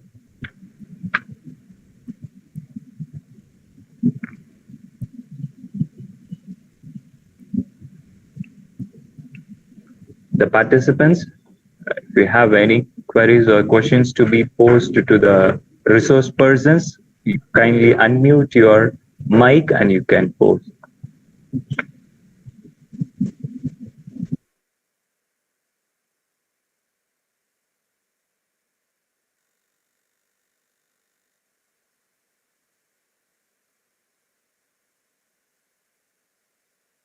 While they are mustering up the courage to do this, I promise to read that extract from Arup Pragasan because he's now very popular and very well read. Now I am asking the audience to see whether you think this is credible, authentic.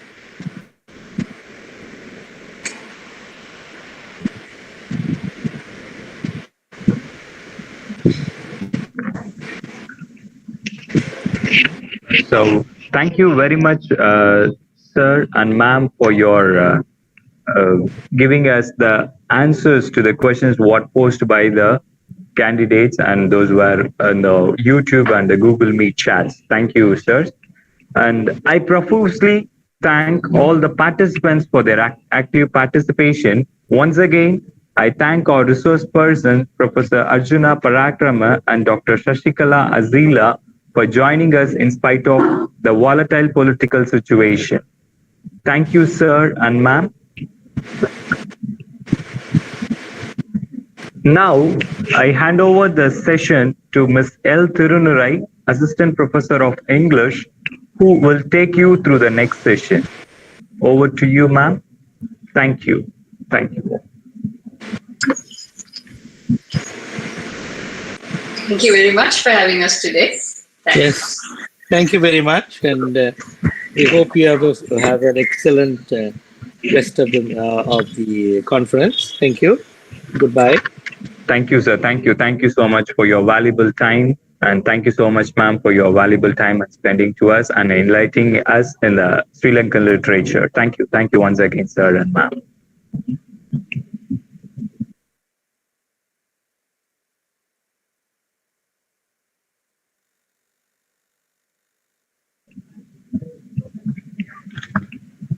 Yeah. Now I hand over the session to Ms. Sarah. Thank you.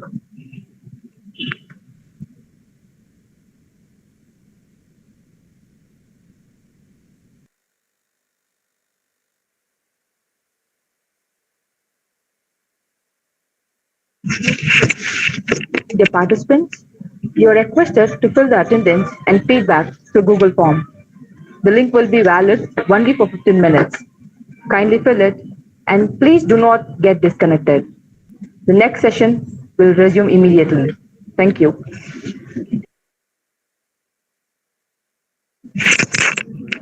Dear participants, I repeat again, You're requested to fill the attendance and feedback through Google Forms. The link will be valid only for 15 minutes. Please fill it and do not get disconnected. The next session will resume immediately. Thank you.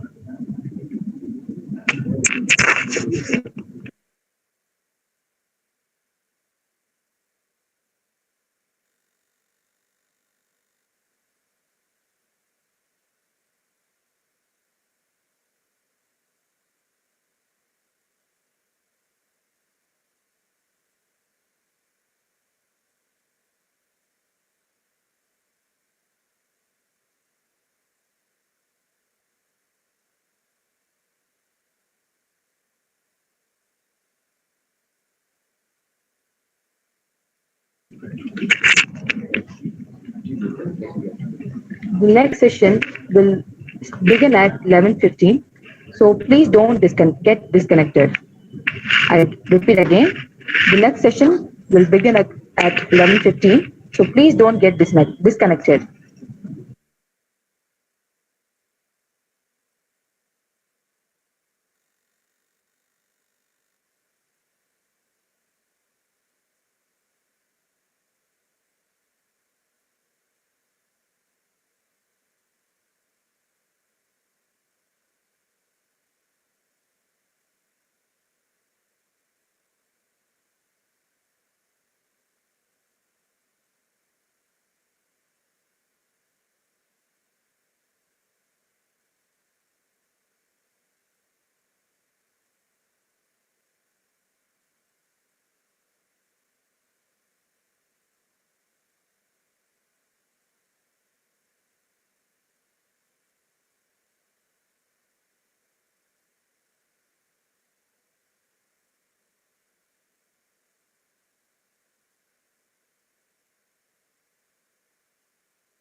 Good morning.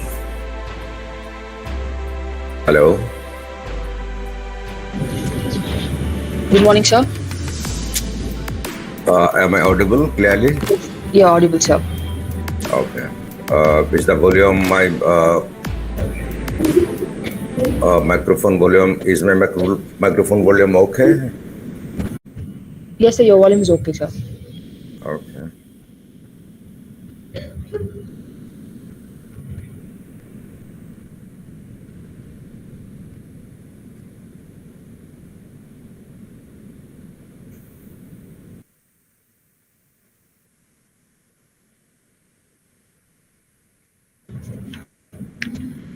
I Is that, request. Sorry, sir. Yes, sir. is everything all right? Yes, sir. We'll start. Shall we start, sir? Please start. I request Professor Thirurai to introduce the guest speaker of the second session. Over to you, ma'am.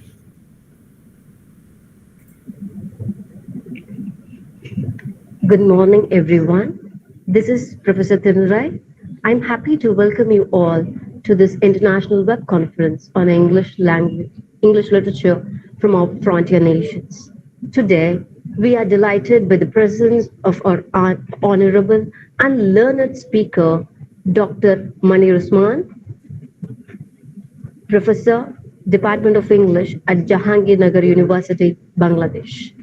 It is my pride and privilege to introduce the resource person of this session.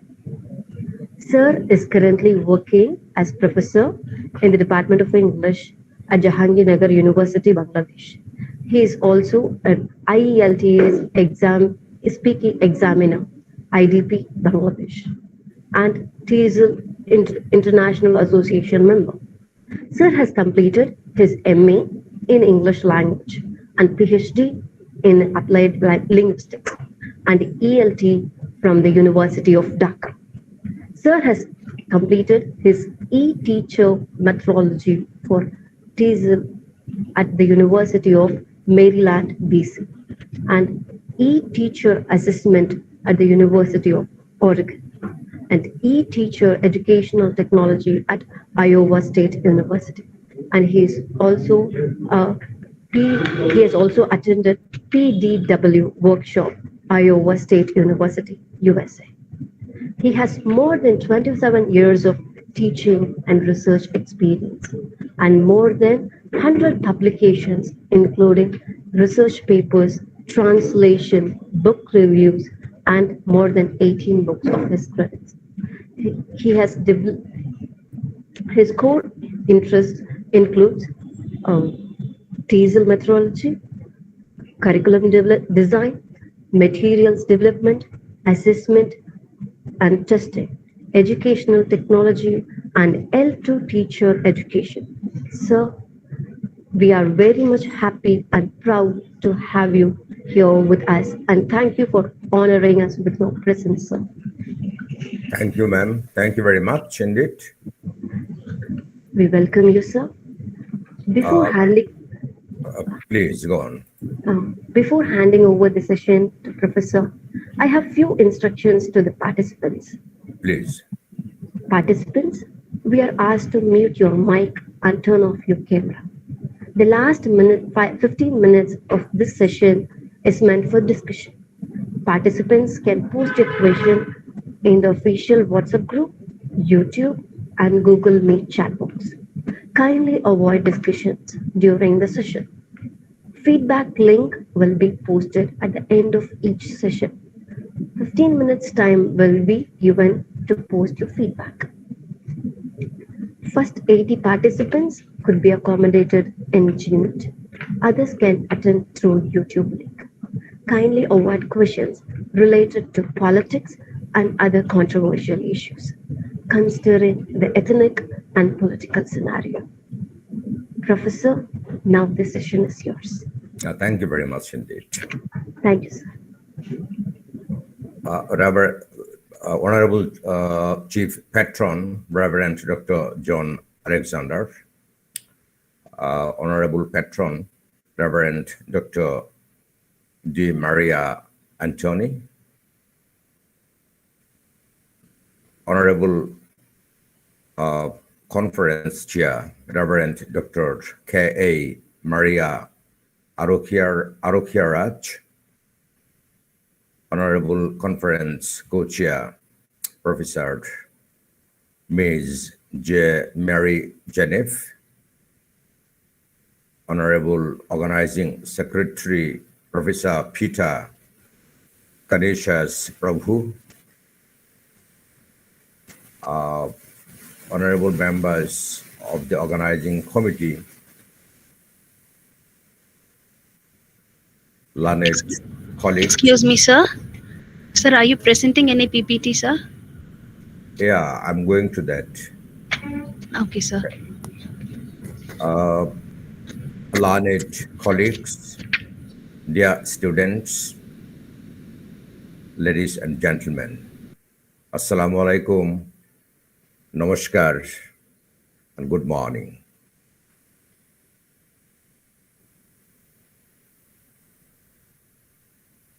Today, I'm going to give my talks on Bangladeshi English literature, emergence, evolution, and expansion.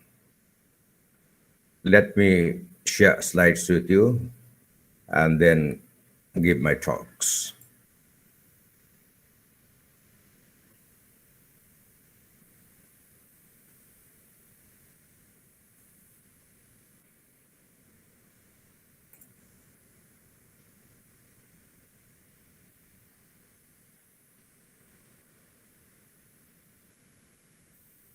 Excuse me, ma'am, can you help me share my slides? Hello. Sure, Yes, sir. sir. Yes, We'll sir. chat. We'll chat. Yeah. Last evening, I sent my slides. It's ready, sir. Let me just display it, sir. Okay.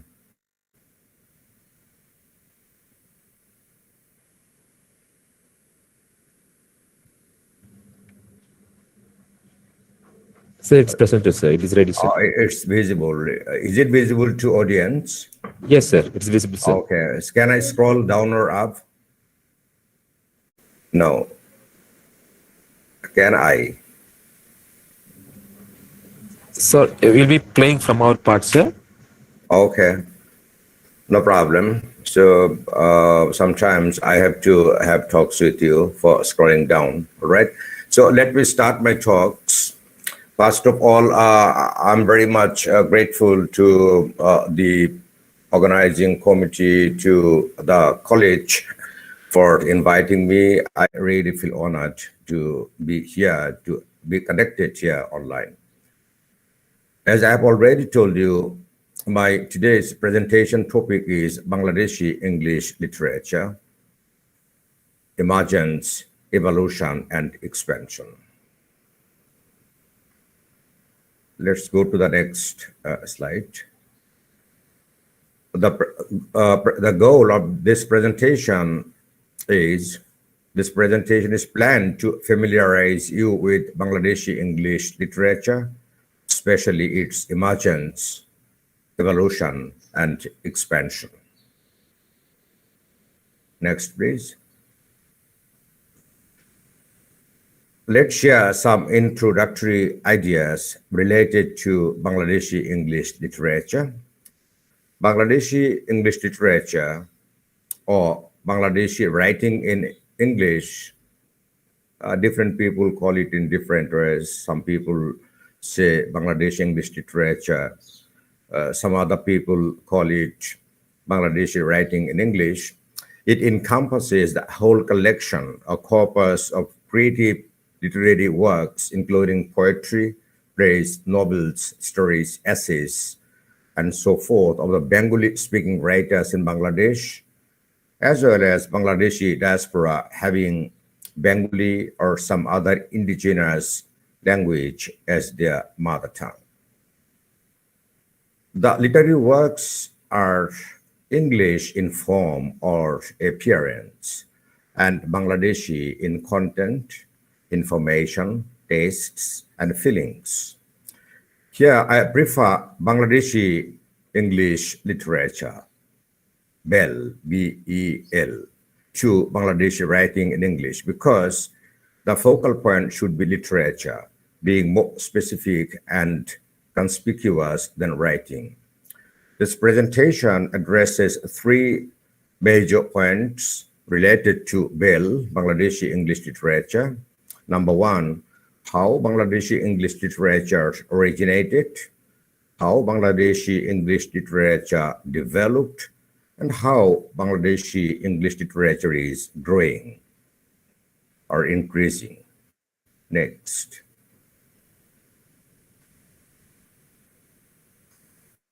Let's first have some ideas about the emergence of Bangladeshi English literature. The origination of Bangladeshi English literature can be traced back to the British India around the end of the 18th century and the start of the 19th century, when English learning was gaining ground in the then Calcutta, the capital of British India. In 1835, Macaulay wrote his minutes, and in his minutes, he declared, we must, I'm quoting, we must at present do our best to form a class of persons, Indian in blood and color, but English in taste, in opinions, in morals, and in intellect, unquote. Since then, English has been the preferred means of expression and communication of the ruling and intellectual elite, as well as the language or medium of instruction and examinations in higher education. Next. Next.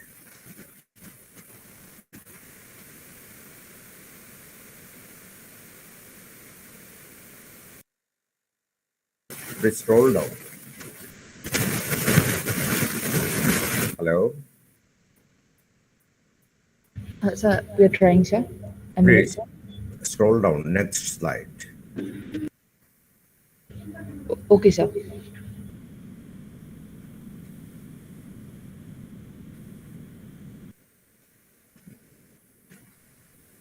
Please go to the next slide.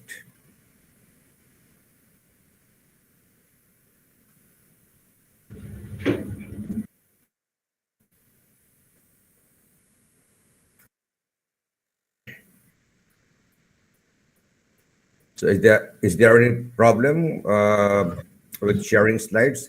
Let me share slides. Sorry for the inconvenience, sir. Yeah, let me share slides because I find your scrolling a little time consuming. So we have some network issues, sir. We're sorting it out, sir.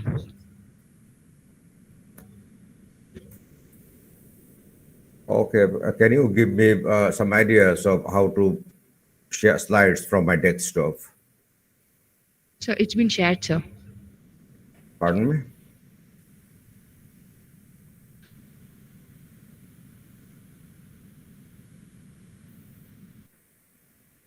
So we are trying to share the PPT, sir. Oh, let me share and just tell me how to share.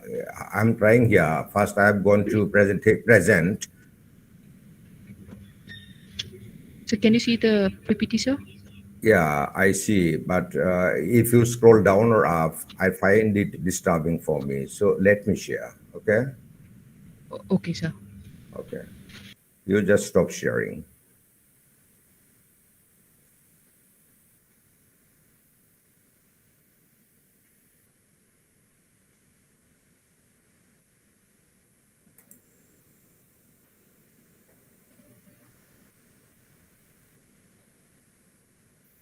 Yeah, just give me some ideas of how to share. First, I'm going to present. Okay. Do you hear me clearly?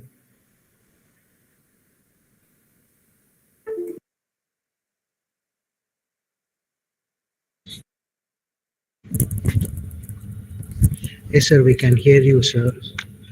Sir, kindly present now. There is a tab in the Google Meet, right? Yeah, I've seen Click that. on the present now. Yeah. I've gone to present, then a tab. After that, click a window icon. A Yeah, window. window. Yeah, I have Yes. clicked, but I haven't found my files. There's the problem. You must open the PowerPoint. Only then you're able to share your screen. Yeah, I have kept it open. And press F5 once you have opened the PowerPoint presentation. Go Right. for slideshow.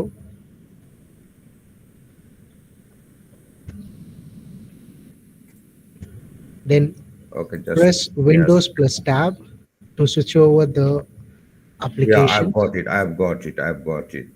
Okay, sir.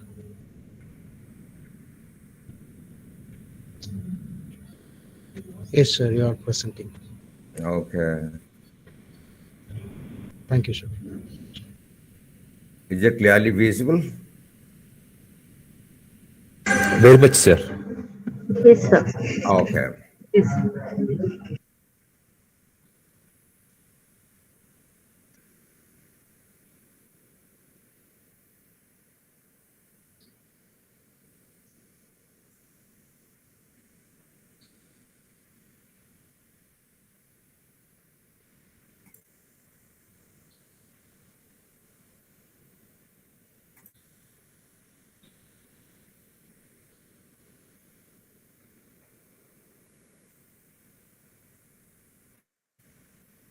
Yeah, I find it difficult to scroll down.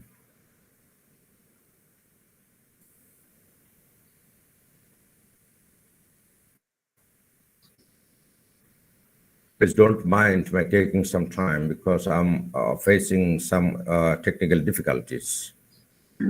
That's okay, sir. So the problem is I can't scroll down. There's the problem.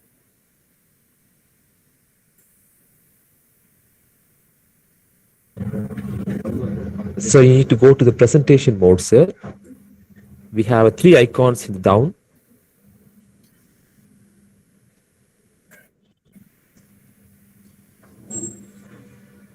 So the PowerPoint, you could see the three icons, sir.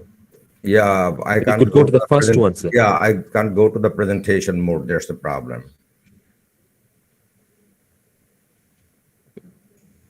So shall we play it from our own part, sir? But I requested to scroll down for several times, but the slide wasn't scrolled down. Okay, sir. Yeah. Should I stop sharing? Yes, sir. Yes, sir. Yes, sir. Have I stopped sharing? No. Yes, Not sir. yet. You can Please do, sir. stop sharing. Okay. We'll share it.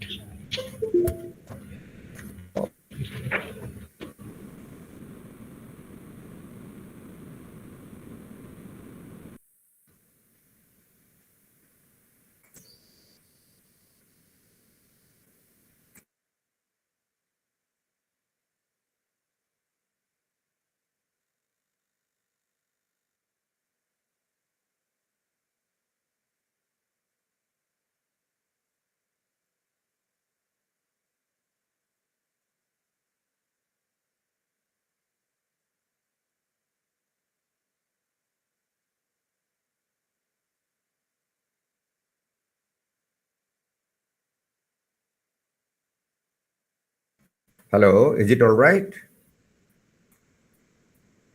So it's getting ready, sir. Just a while. Just a while, sir. Oh, please, please, Sorry for the inconvenience. please.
Are you sharing the slides?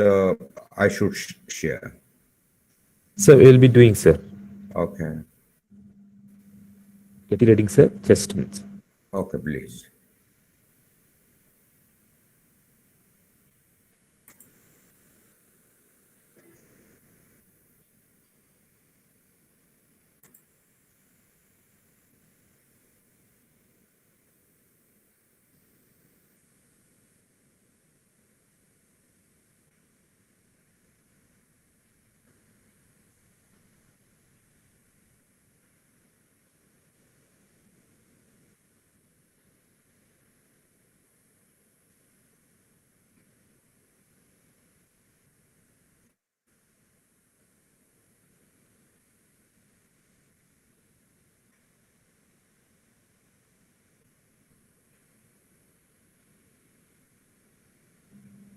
So it is ready, sir. Yeah, thank you. Now scroll down, please.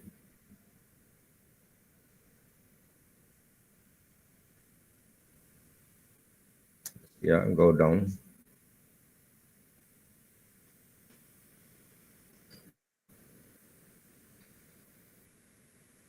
So please stop sharing, please.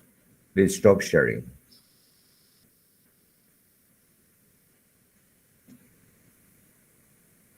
Okay. Just give me a second.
Is it in the presentation mode now?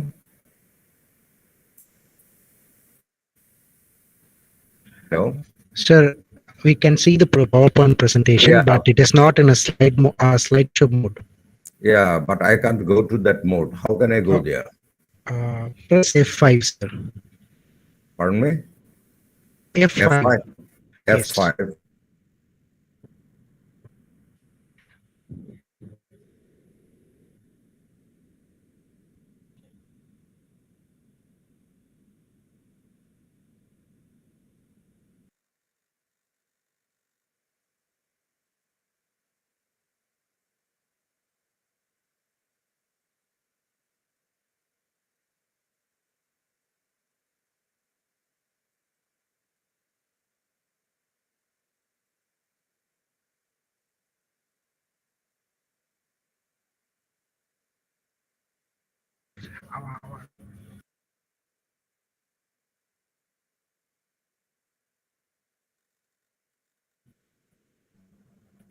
Excuse me, sir. We have presented. Hello, is it now in the presentation mode? No, it isn't. We have shared the screen. Just check it and tell us from where we should start. Okay. So it's a real problem, I see.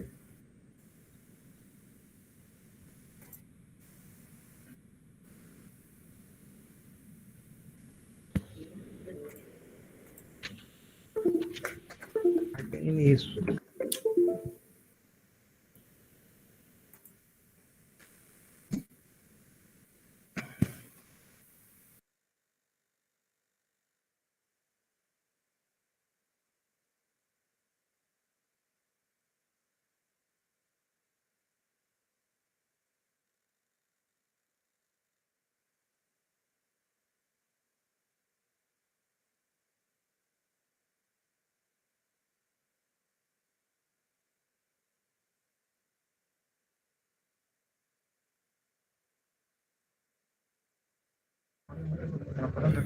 Respected sir, we have presented the slideshow.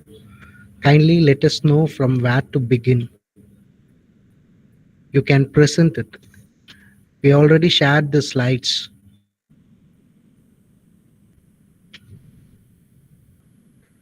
Sir, could you just You can unmute yourself. Sorry. Yeah. Is it in the presentation mode now? No. Yes. Is it in a presentation mode? Yeah. Kindly let us know from where to begin. Yeah. Are you sharing or I'm sharing? Yeah, I'm sharing it. Okay. I'm sharing it. Yeah. Go to the next slide, please. But here the problem is with scrolling. Okay. And I'm really sorry I'll for scroll the it. inconvenience. Yeah. I'll scroll it. Please scroll down just one slide. Is it okay, sir? Sixth slide. We are in sixth slide. Yeah, sixth. Yeah, go to the fifth slide, please. Fifth. Yeah, fifth one. Okay, now the fourth one. Okay. Yeah, I started with the, I'm really sorry. I'm sorry for the inconvenience from the technical problems I'm facing or I'm creating. I'm really sorry. Let's first have some ideas about the emergence of Bangladeshi English literature. The origination of Bangladeshi English literature can be traced back to the British India around the end of the 18th century and the start of the 19th century, when English learning was gaining ground in the then Calcutta, the capital of British India. During that time, the governor of the British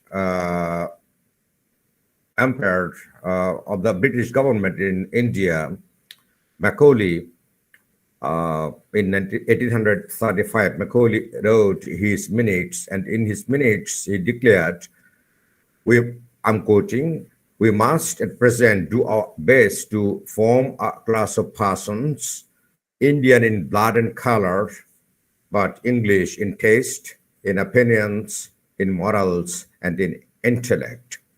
Since then, English has been the preferred means of expression and communication of the ruling and intellectual elite, as well as the language medium of instruction and examinations in higher education.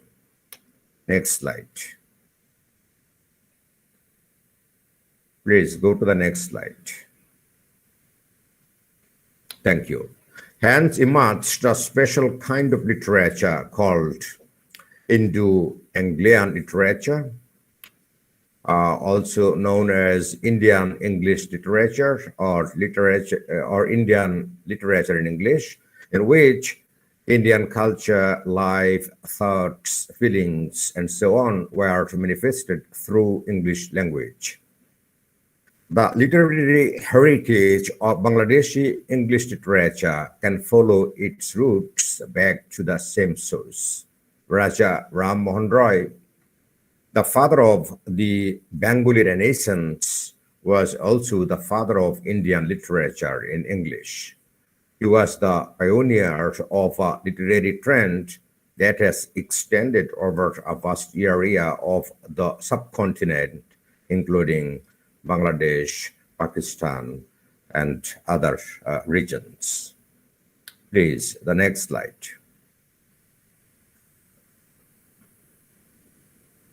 Letters on English Education by Raja Ram Mohan Roy is documented as the manifesto of the Indian Renaissance. This species was later popularized by Jawaharlal Nehru and Nirut C. Chaudhary. Rammohan's writings obviously belong to the category of literacy of knowledge. He is considered a master of a distinguishable English prose style. Like Indian English literature, Bangladeshi English literature is Bangladeshi in content and context, and English in form and frames. Please, next slide. Now let's share some ideas related to the evolution or development of Bangladeshi English literature. 5 years before the famous Minutes of Macaulay, the first book of poems in English, the Shair and Other Poems by Kashi Prasad Ghose, was published. Following this trend and influenced by English poets like Thomas More, John Keats, George Byron, and others, Michael Madhusudan Dutt started writing poems in English.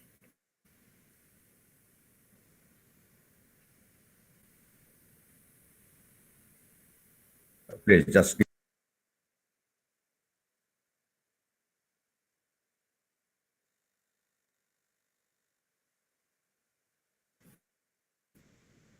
Next, Thoreau Dutt received global attention by writing and translating poetry, Chief Glint and French Fields, published in 1876, and Ancient Ballads and Legends in Hindustan in 1882. Then we can consider Bankim Chandra Chatterjee, Chattopadhyay or Chatterjee. He won wide recognition for his novel Rajmohan's Wife, the first Indian novel written in English. It was published in 1884. Then we have to consider Rabindranath Tagore, the writer of the national anthem of Bangladesh as well as that of India. He demonstrated his substantial talent in English writing through the translation of his Gitanjali. It's a book of poems. And for Gitanjali, Rabindranath Tagore was awarded the Nobel Prize in 1913. Then we can consider Begum Rokeya Shekhawat. She was also a prominent writer who published Sultana's Dream, a significant English publication. It was published in 1905. And here we find a lot of feminist perspectives. Especially we see how women are deprived of their rights, how they suffer in our society dominated by male persons. Here we should also consider Jawaharlal Nehru, the first Prime Minister of India, of independent India. He wrote an autobiography and it was published in 1936. Then he published The Discovery of India in 1947. Then he published Glimpses of World History in 1985 and contributes substantially to Indian English literature. We can, I have already mentioned Nirud C. Chaudhuri. Here we see that Nirud C. Chaudhuri is considered the pioneer of Bengal Renaissance. He is considered the quintessential English writer of Bengal. His English works include the autobiography of an unknown Indian. It was published in 1951. A Passage to England. It was published in 1959. The Continent of Circe it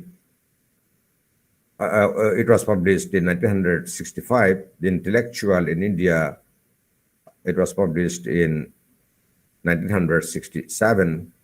To Live or Not to Live was published in 1971. Scholar Extraordinary, the Life of Professor the Right Honorable Friedrich Max Muller, PC, was published in 1974, and Culture in the Vanity Bag was was published in 1976. Here we should note one thing. Narod Sri Chaudhary was tremendously influenced by Raja Ram Mohan Rai, and he has considerably contributed to Indian or Bengali literature or Bangladeshi literature in English. Thus, we see Bangladeshi English literature has gradually developed. Let's now have ideas of the expansion or growth of Bangladeshi English literature. The legacy of Bangladeshi English literature can be traced back to pre-independence, more specifically in the British India. I already mentioned in the origination or emergence. However, Bangladeshi English literature truly commenced its journey as an autonomous school or type after the liberation or independence of Bangladesh in 1971. Here, I'm sharing my ideas of Bangladeshi writers in English in basically three categories. Number one, my talks are concerned with Bangladeshi poets writing in English. First, I have to mention Razia Khan Amin. And by the way, she was my teacher in the Department of English at the University of Dhaka. She published Argus under anesthesia in 1976. And then she published Cruel April in 1977. In her, she also published books or poems in Bangla, the mother tongue of this writer, Razia Khan Amin, and through her publications of poetry, she showed her bilingual literacy, prowess, skills, or expertise. Then we can consider Farida Majid. She was a poet as well as a literary translator. She published Take Me Home Rickshaw, 1974. It's a collection of poems. Then she published Thursday Evening Anthology in 1977. And in her publications, we see the contemporary picture of Bangladesh, basically both the rural and urban society. Then we have to consider Kaiser Haq. He's a very famous poet, especially in Bangladesh and across the border as well. He's a leading English language poet. His poems include Starting Lines, published in 1978, Little Adu, 1978, Happy Farewell in 1994, Black Orchid, 1996, The Logopathic Reviewer's Song, 2002. In his poetry, Kaiser Haq depicts the contemporary Bengali scene with powerful imagination as well as artistic precision.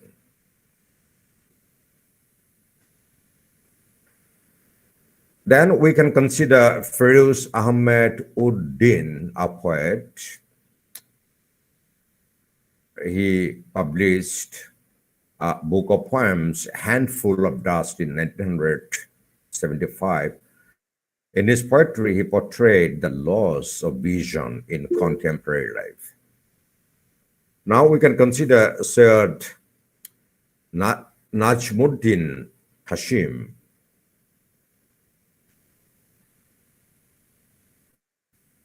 His collection of poems, hopefully the pomegranate, draws allusions and references from far-off European mythology and biblical anecdotes, and integrated them into the local themes. Then we can consider Nusrat Amin Mannan. She published Rhododendron Lane in 2004. Her poetry basically contains creative imagery and a distinctive style. Then we can consider Romana Siddiq. She published Five Faces of Eve poems, 2007. Her poetry reflects the timeless experience of a woman symbolized by the biblical character Eve. Then we can consider Nadim Rahman. She published Politically Incorrect Poems, 2004. Nadim Rahman's poetry basically deals with post-liberation themes. I mean, the themes after the independence of Bangladesh in 1971. And his poems are typified by highly individualistic attitude, sharp social sensibility, and keen political observation. Then we can consider Fakhrul Alam. By the way, Professor Fakhrul Alam was my teacher in the Department of English at Dhaka University. And he's basically a translator. He has translated poems of Jivanananda Das, a very famous romantic poet in Bangla literature. His publication is entitled Jivanananda Das Selected Poems. And through this publication, Professor Fakhrul Alam shows great literary value. Now, let me zero in on Bangladeshi fiction writers in English. First of all, we have to mention the name of Syed Waliullah. He is primarily a very famous fiction writer, novelist in Bangla literature. He has also written some literary pieces in English, especially here. I would like to mention The Ugly Asian. Syed Waliullah always depicts a picture created by the influence of urban society on the rural society. Then we can consider Niyaz Zaman.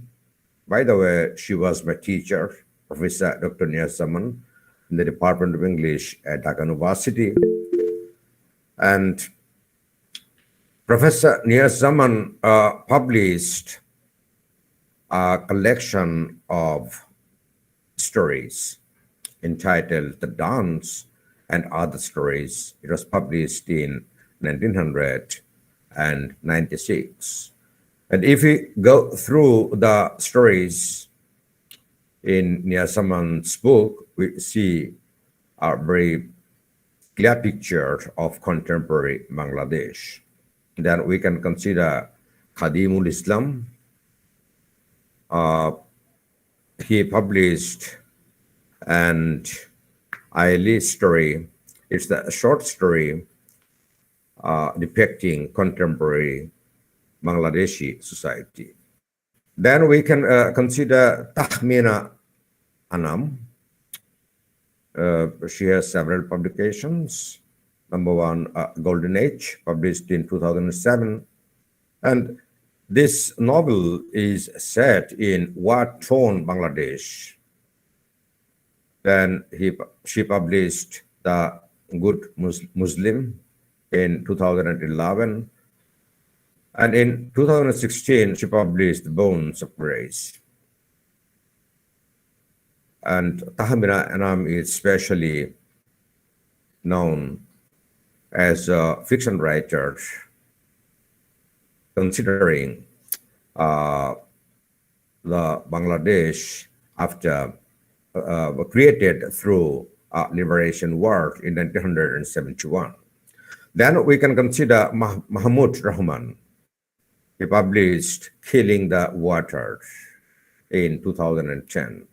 It's a collection of a dozen short stories with a wide range of themes, ranging from the liberation war of Bangladesh to the racial violence against fresh immigrants in the United States of America. Next. Now, my talks center on Bangladeshi diaspora writers. There are some writers, Bengali-speaking writers, staying in some foreign countries, including Australia, Canada, and some other areas. First of all, I have to mention the name of Adib Khan, a Bangladeshi diasporic author living in Australia. He has a good number of publications. Seasonal Adjustments, 1994. Solitude of Illusions, 1996. The Storyteller, 2000. Homecoming, 2005. And Spiral Road, 2007.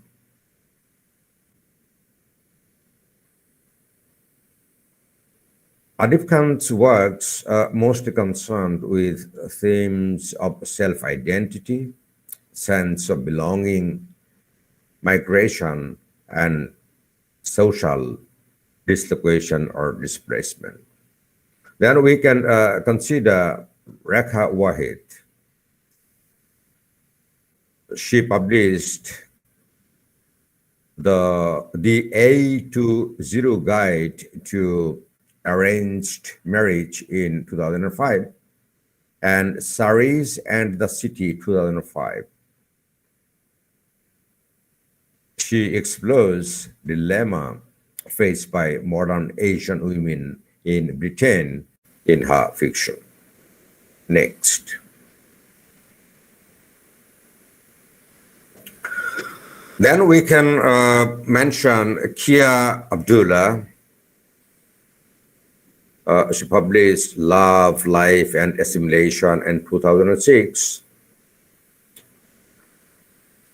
Her work basically looks into the trials and tribulations of living between two countries. Yeah, one is Bangladesh and the other is, for example, Canada. Then we can consider Dilruba Zaid Ara. She published a list of offenses in 2007. Her work portrays a young girl's struggle against the superstitions and constraints of a rural society. And now we can consider Ziya Rahman. He published In the Light of What We Know in 2014. It's a novel depicting our today's Bangladesh. Next. So far, to share my ideas related to the expansion of Bangladeshi literature in English, I have just considered three types of writers. Number one, I started with poets, and then I gave my talks on fiction writers, or novelists, or story writers, and then I shared some ideas about some diaspora or diasporic Bangladeshi writers. Now, around the end of my talks, I'm here sharing with you some ideas about some very young writers, and we call them fiction writers of the new wave. Yeah, first of all, we can consider Sanchita Islam. She published Gangi Blues in 2008, and in her work, just this work chronicles the trials and tribulations of a dysfunctional Bangladeshi family growing up in Manchester in the UK. Then we can consider Mahmoud Rahman.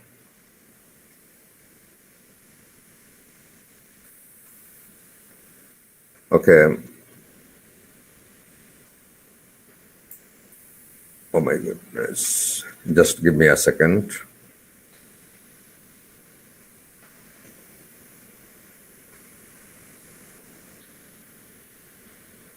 Okay, can you scroll up, please, a little? Hello? Yes, sir. Yes, sir. Okay, please scroll down again. And can you hide this symbol? Is it possible? Yes, sir. Yes, sir, we will. Which one we need to highlight, sir? Yeah, not highlight, please hide the symbol on the slide. Yeah, hide. Hide. Is it possible?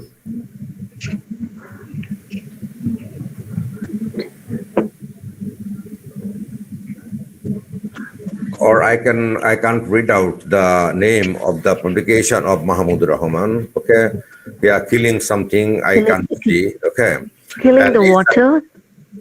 Killing the Water, 2010, sir.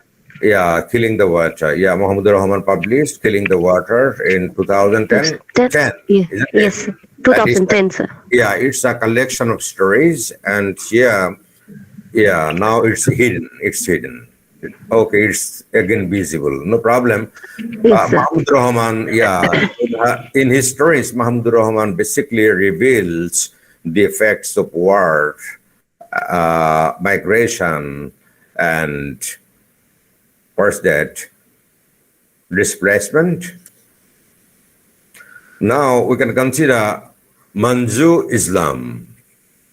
Manju Islam published a song of our swampland in 2010. It's a novel. This novel is based on the backdrop of the liberation war of Bangladesh in 1971. We can have some other very young writers.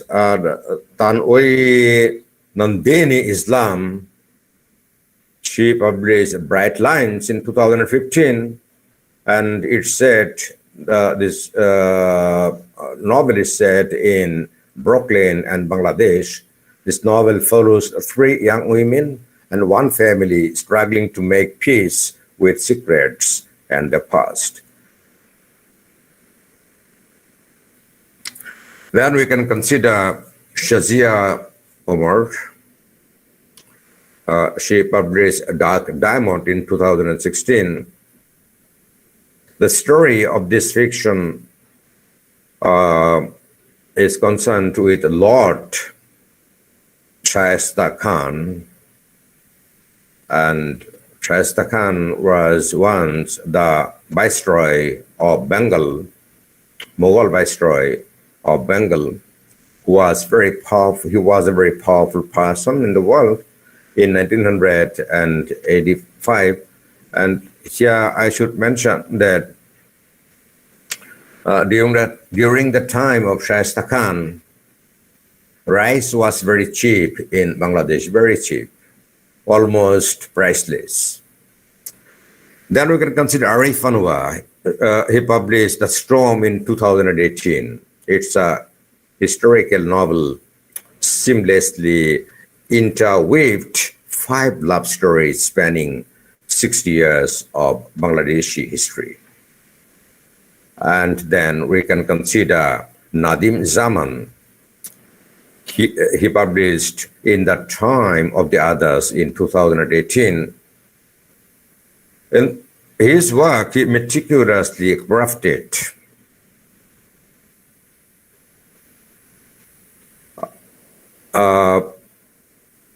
interconnecting vignettes of ordinary and extraordinary people engulfed in war and violence, some watering the roots of ethnicity and religion that have moved them to hate the others, hacking at them. Next slide. Let's now draw our conclusion.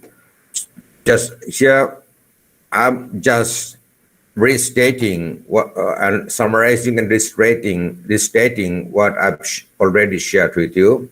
First of all, we have seen the emergence of Bangladeshi English literature.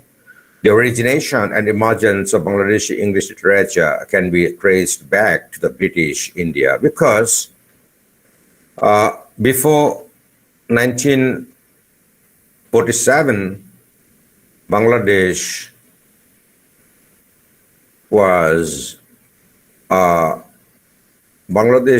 part of India. I should here say that India, Pakistan, and Bangladesh, all the 3 independent countries now, were within one independent state ruled by the British Empire. That's why Bangladeshi English literature originated basically during the British rule in India. Then the second point, the evolution or development of Bangladeshi English literature, which started with the writing of Raja Ram Mohan Roy, Jawaharlal Nehru, and Nirud C.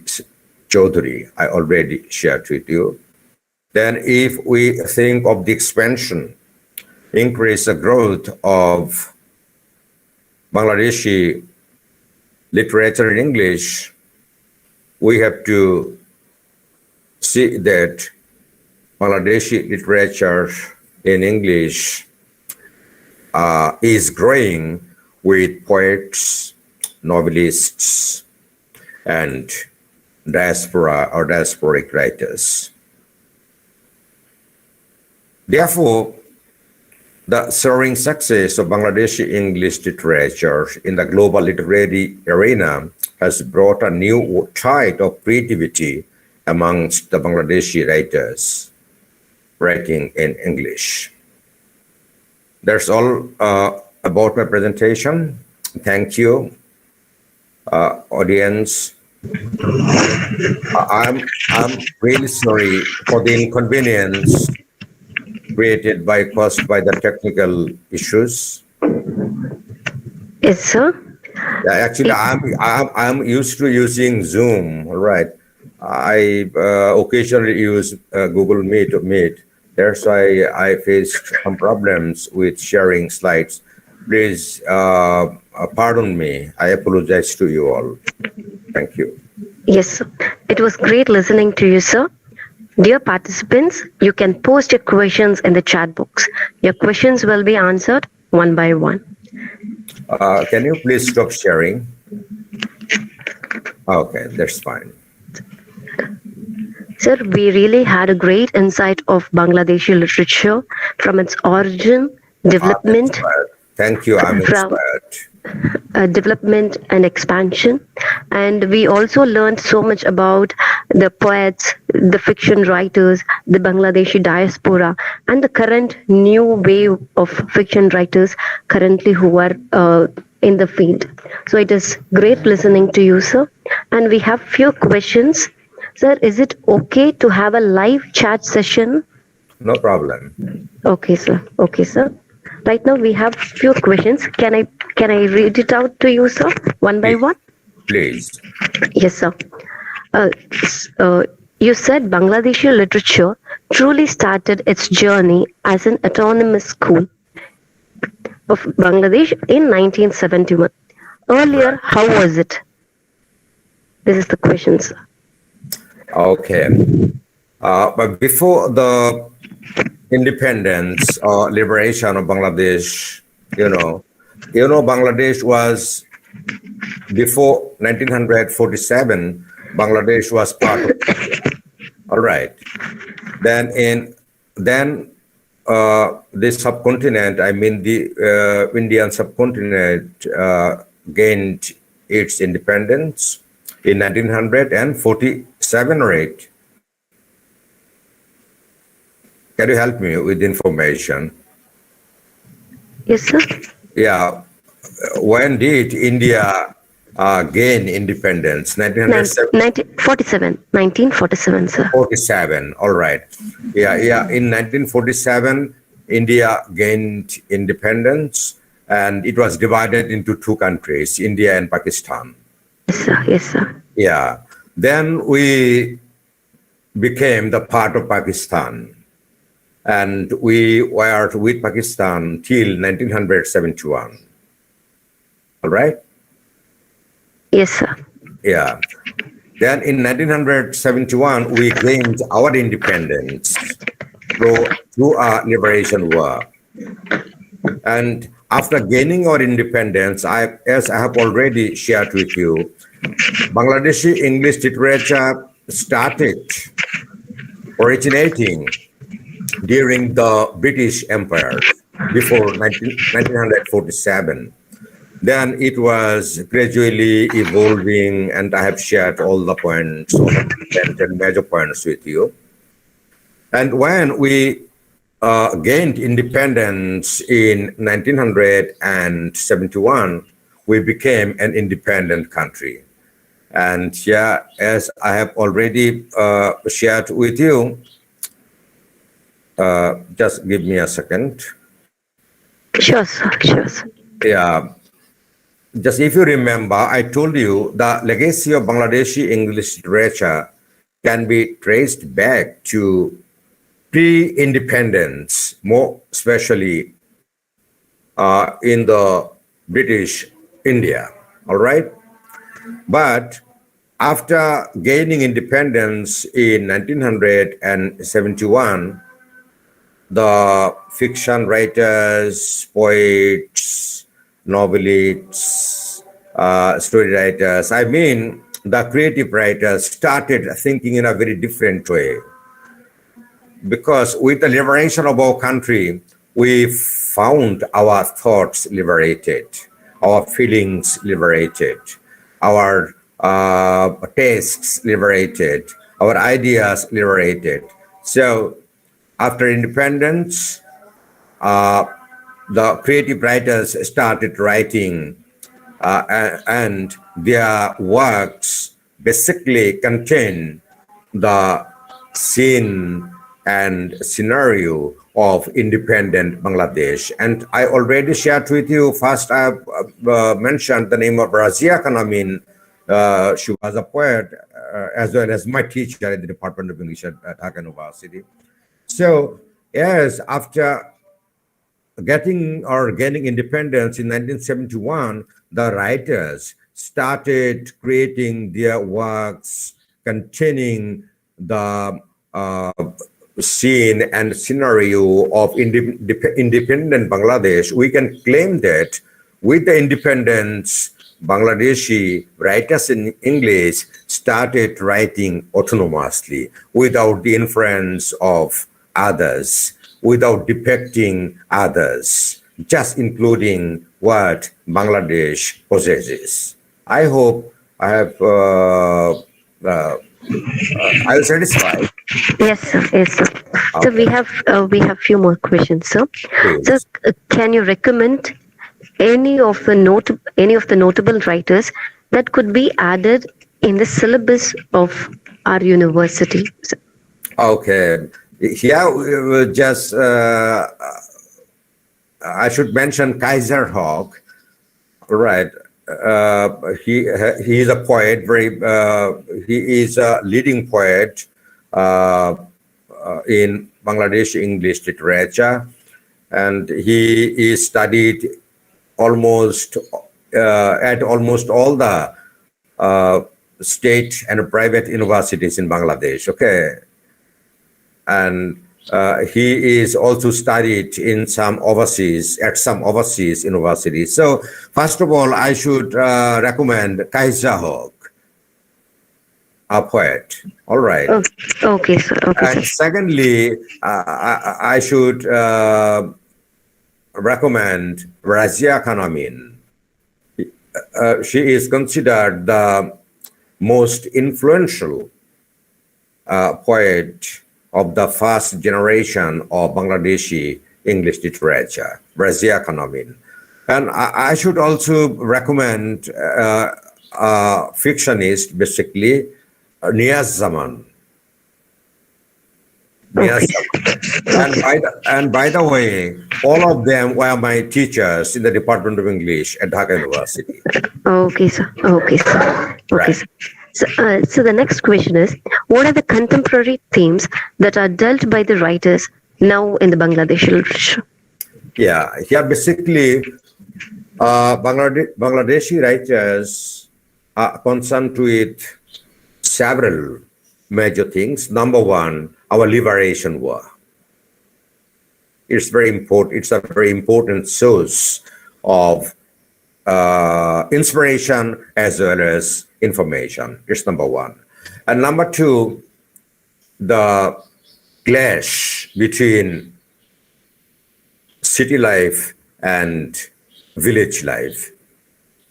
I mean, urban life and rural life. And number three, the feminist perspectives, how females are deprived of their basic rights, of their natural rights. These are the major points in literature created by Bangladeshi writers writing in English. Okay, sir. The next question is, what is your opinion about trauma, and what are the major works that deal with the concept of trauma in Bangladeshi literature, sir? Oh, yeah, I'm really afraid. Actually, you have seen my CV. I'm actually a specialist in applied English and PhD. Yes, sir. Yes, sir. All right. So I'm Yes, not a very big scholar of English literature. Okay. Okay, sir. So, Okay. so yeah, I shouldn't pass any comment. Okay, sir. Okay, sir. Sir, right now, can we have a live session, sir? Oh, please, no problem. We will now have a live interactive session.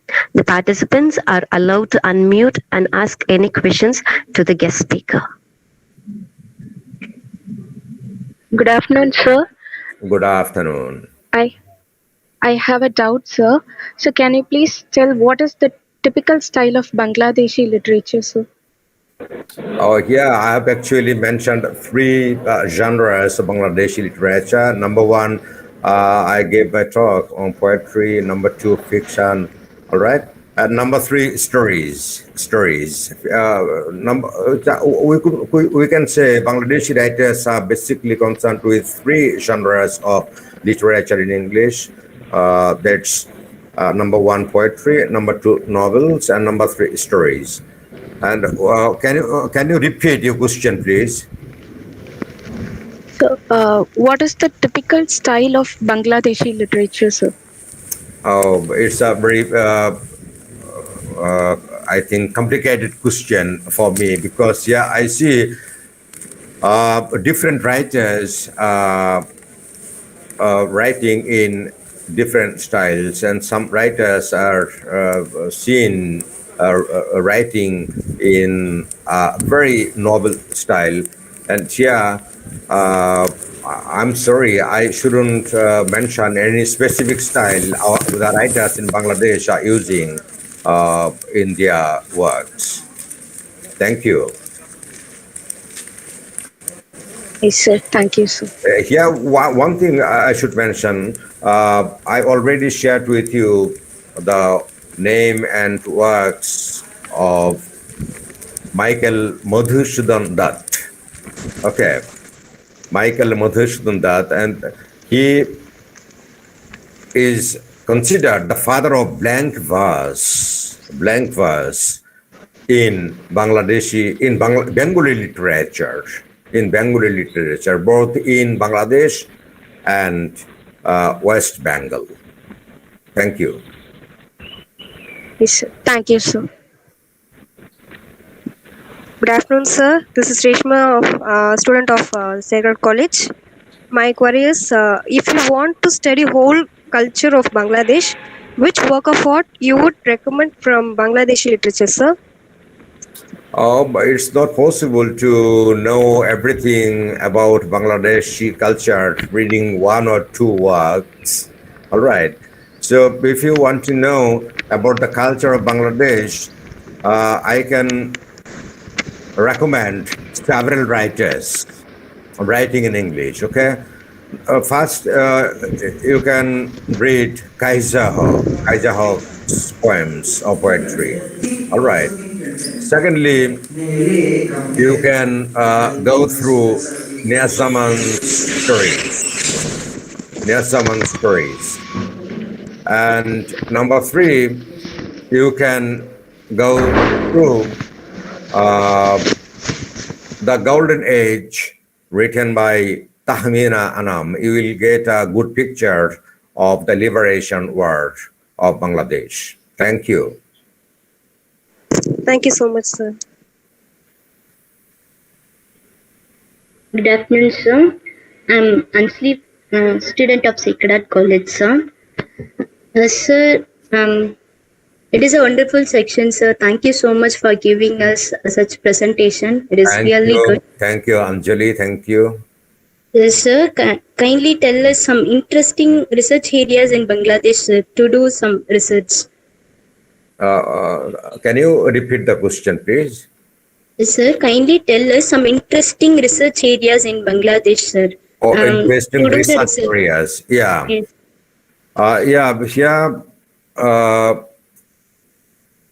Actually, there are a lot of areas to research.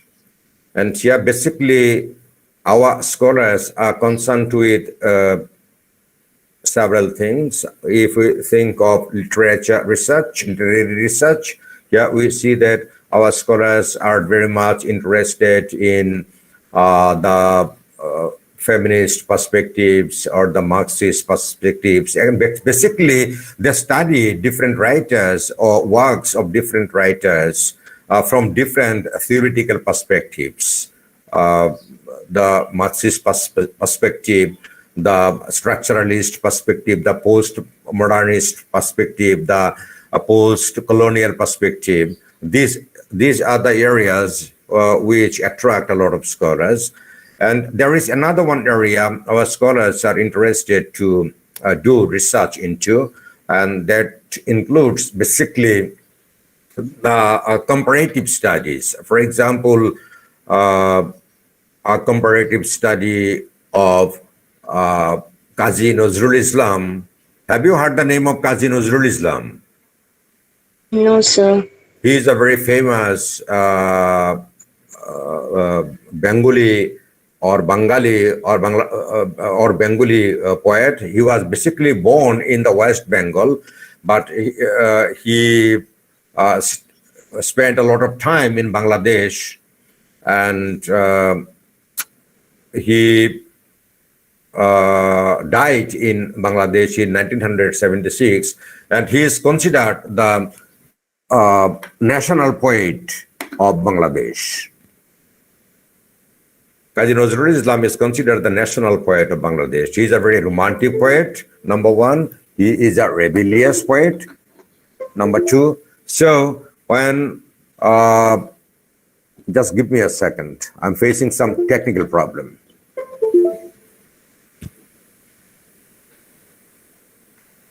Okay, it's okay now.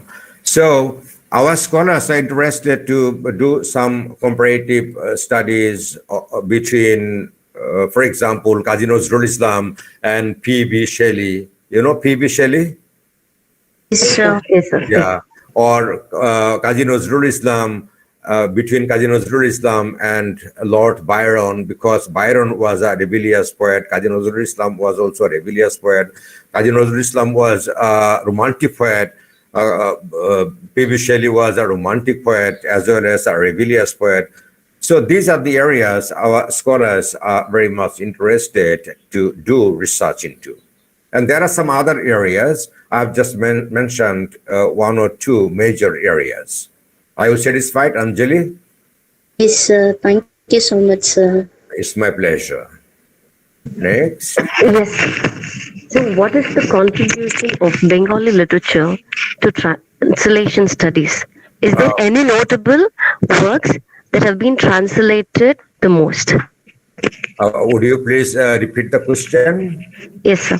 What is the contribution of Bengali literature to translation studies? Is there any notable works being translated the most? Okay. Actually, translation studies is very much interesting to our scholars, and many scholars are conducting research into translation studies. And here, I should mention one translation. I already mentioned in a presentation the poems of Jivanananda Das, and our very famous translator, Professor Dr. Fakhrul Alam, translated many poems of Jivanananda Das.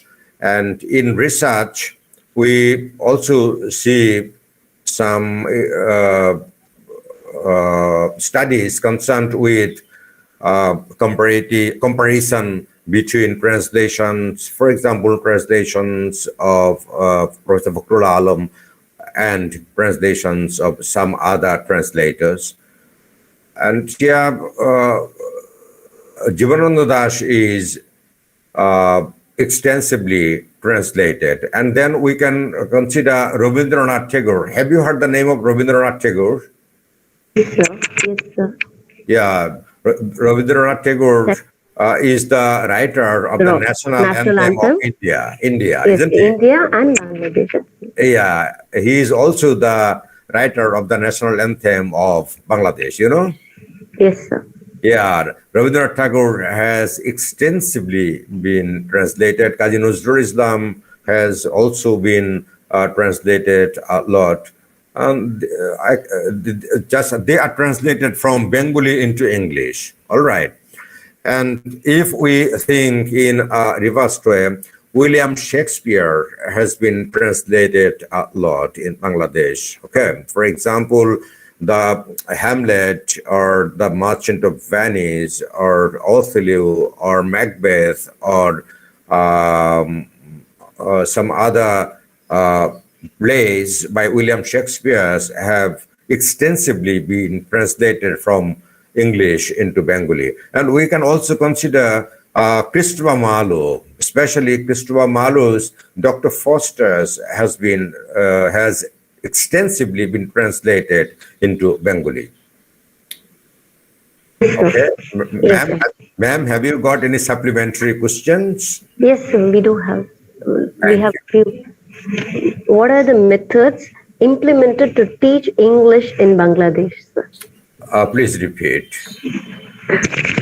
What are the methods implemented to teach English in Bangladesh? Okay.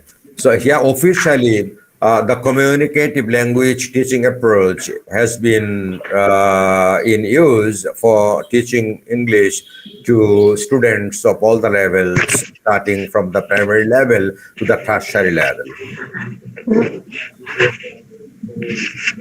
Yes. Okay. Thank you, ma'am. Yes. So we have one more question. Is that okay, sir? Please, no problem. You can. Yes, sir. You can take more questions. I'm enjoying. Okay, sir. So what is the status or place of love and emotion in literature of Bangladesh?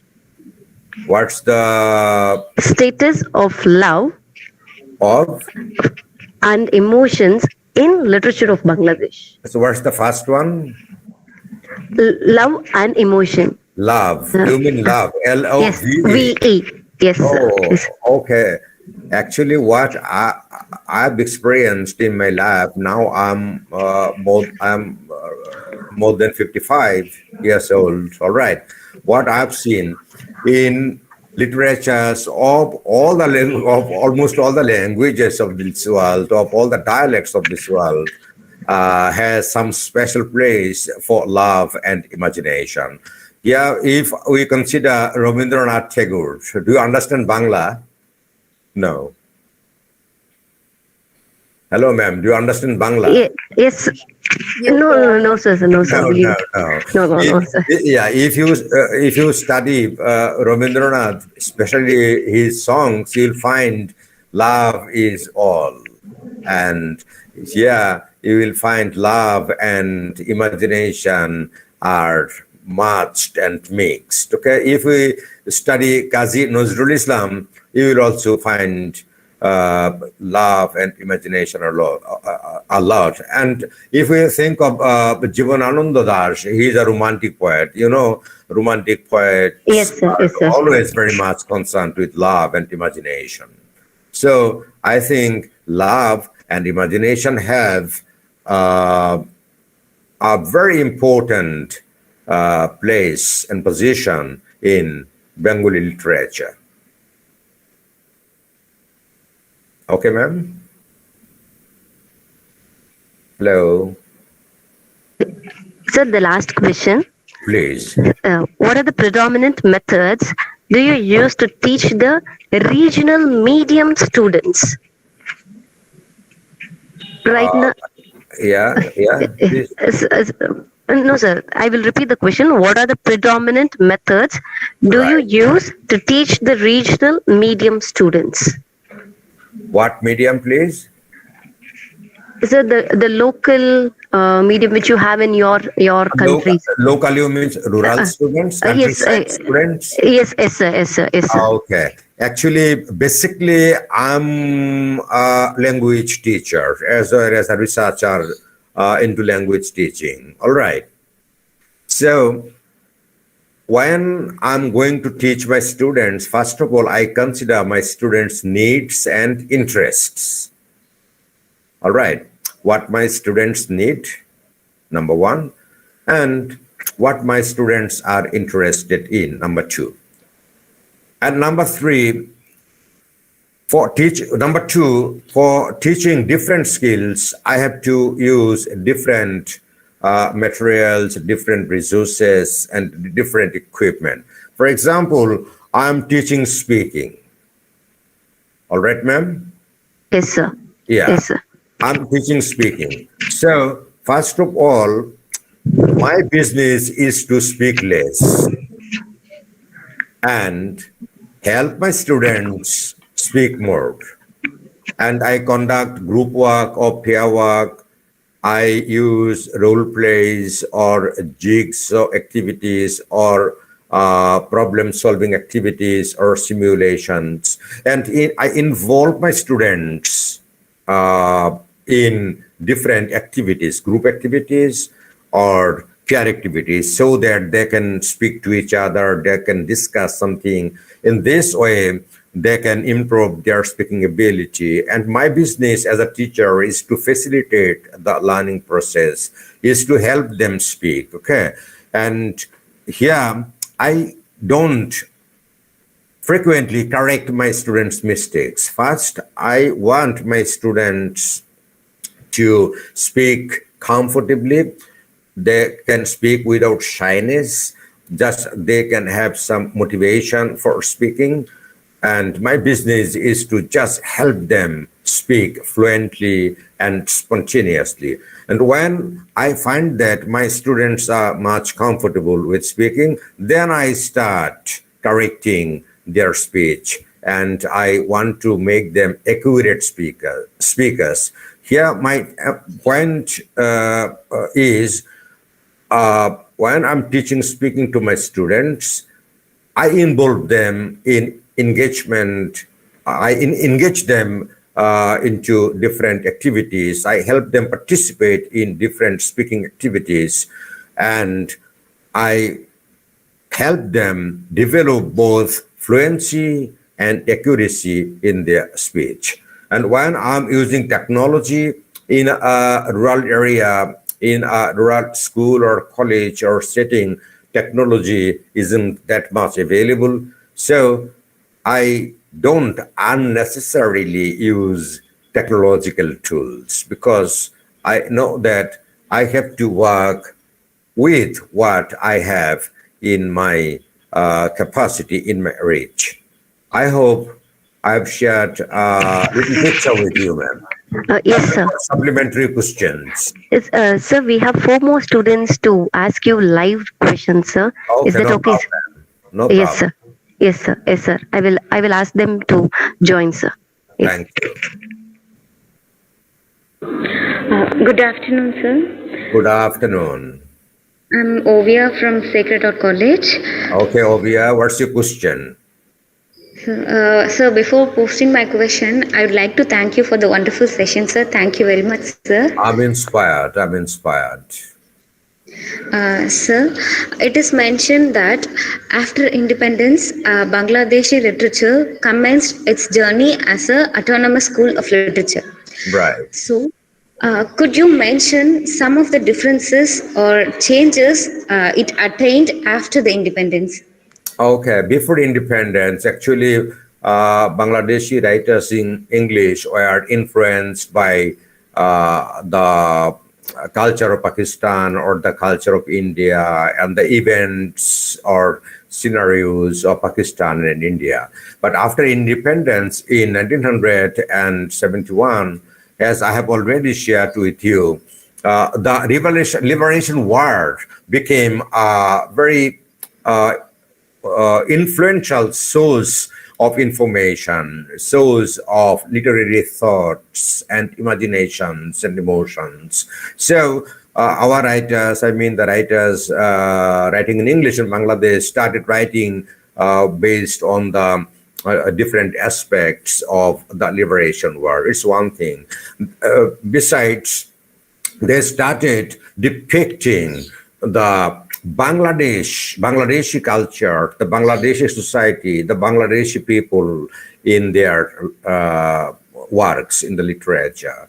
Number 3, we can consider some diasporic Bangladeshi writers, and they basically depicts the life of the Bangladeshi immigrants in some overseas countries, in some foreign countries, for example, in Australia, and what they do, how they feel, how they lead their life in Australia or in the US or in Canada or in some other countries. That's why after the liberation war, we see that the writers writing in English were concerned with everything genuinely and purely Bangladeshi, not something influenced by Pakistan or India. That's why we can say that with the independence in 1971, the writers writing in English start the journey independently with a very independent school, that's Bangladeshi English literature. I hope I have shared my ideas. Yes, sir. Are you satisfied, Ovia?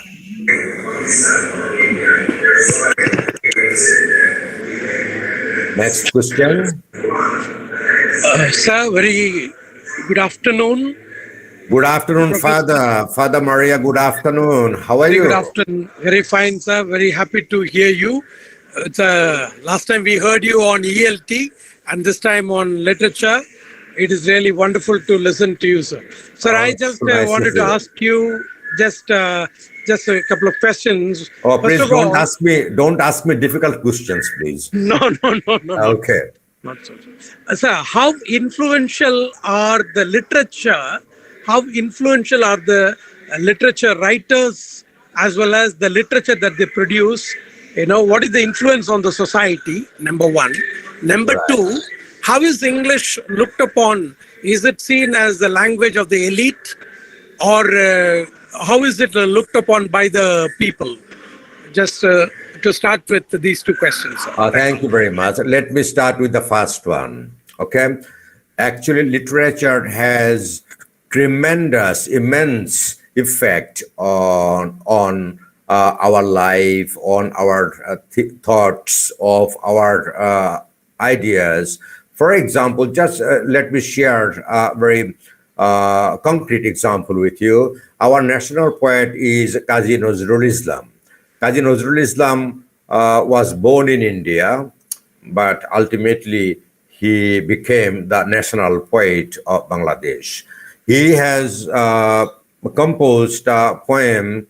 Its Bangla title is Bidrohi. Bidrohi, a rebel. And this poem was so much influential that even today, when this poem is recited by somebody, we feel very much excited. We become rebellious. And that poem played an essential and very significant role during our liberation war in 1971. It's one example. Another one example, if we consider Rabindranath Tagore. Rabindranath Tagore is also a very important poet in Bangladesh. We call him a world poet or Kavi Guru. Guru, you know Guru? Have you heard ideas of Guru? Yes, sir. Yes, sir. Yeah. And he was awarded the Nobel Prize for his creation of Gitanjali in 1913. And that award for literature, won by Rabindranath Tagore, made us proud, made the people of this subcontinent, especially the Bengali-speaking people, proud. In this way, we say that literature is a very powerful art, is a very powerful property which always influences human life, human imagination, human thoughts, human feelings, human emotions. And now let me take up the second question. Yes, Father, can you repeat the second question? Yes, sir, I will. Sir, how is the language of English looked upon in Bangladesh? Is it the language of the elite as we see in India, actually?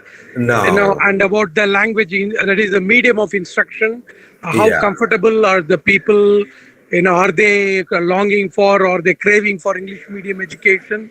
Yes, sir. Thank you, sir. Thank you, sir. I've got your question. And let me share my ideas of the attitudes of the people of Bangladesh towards English language. Now, in Bangladesh, English is considered a lingua franca, number one point. Number two, we don't think that English is the sole property of the people of England or America or Australia. We think that English is now a world language. It's a communication tool. It's not simply a language. It's a tool. It's technology. And we should learn it. We should use it for education, for business, for international communication, because we now live in a global village. So English is no more a language of the elite or the upper class people. It's the language for those people who want to have higher education, who want to do business across the border, who want to just do something with the foreigners who want to live in overseas countries. So it's not now language of the elite or upper class people. It's now simply a tool for international or global communication. Thank you. So very thank you, sir. Thank you so very much. Kind of you, sir. Pleasure. Thank you so much, sir, for your patience. Gratitude is the only greatest of all virtues, but the parent of all. It is only fair to thank our resource person, Professor Dr. Manrusman, for his lovely lecture. This has been a great journey through the realm of Bangladeshi literature. Thank you, sir, for enlightening us. Your speech was a magnificent exhibition of knowledge on Bangladeshi literature and your vast years of experience. Thank you. Your words resonate in our minds and inspire us. Thank you so very much for your time and availability. It was indeed a great knowledge-intensive session. Thank you abundantly, all the participants, for their active attention and involvement. Thank you very much, dear participants. Once again, I thank you, our resource person, Professor Dr. Manrusman, for his availability. Thank you so much, sir. Thank you very much. Can I say something, ma'am? Yes, sir. Yes, sir. Okay. I'm again expressing my regrets for the technical constraints, from the technical issues. Okay, I just faced some problems with sharing the slides. I'm really, really sorry for that. Okay. Number two, I appreciate the audience, including my colleagues, learned colleagues here, for their patience sharing and for their very good questions, very important questions I have addressed. And I'm very much grateful to Sacred Heart College, isn't it? Sacred Heart College. Yes, sir. Yes, sir. I'm very much grateful to the authority, including the organizing committee, and especially I'm very much thankful to Father Maria and Professor would be Dr. Peter Prabhu. Is Peter Prabhu here? Yes, sir. Yes, Yeah. sir. I'm very much grateful to Father Maria and Professor Peter Prabhu. And yeah, I really spent a very interesting session. I have enjoyed a lot.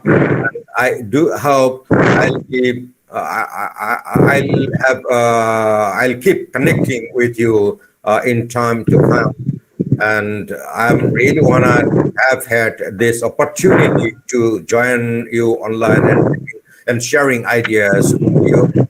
I'm really, really grateful to the college, great college. Wish me luck.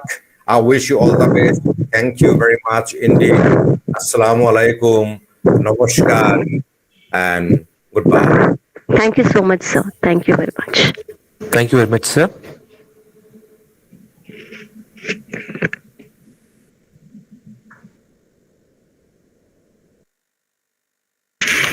Dear participants, you're requested to fill the attendance and feedback through Google Forms.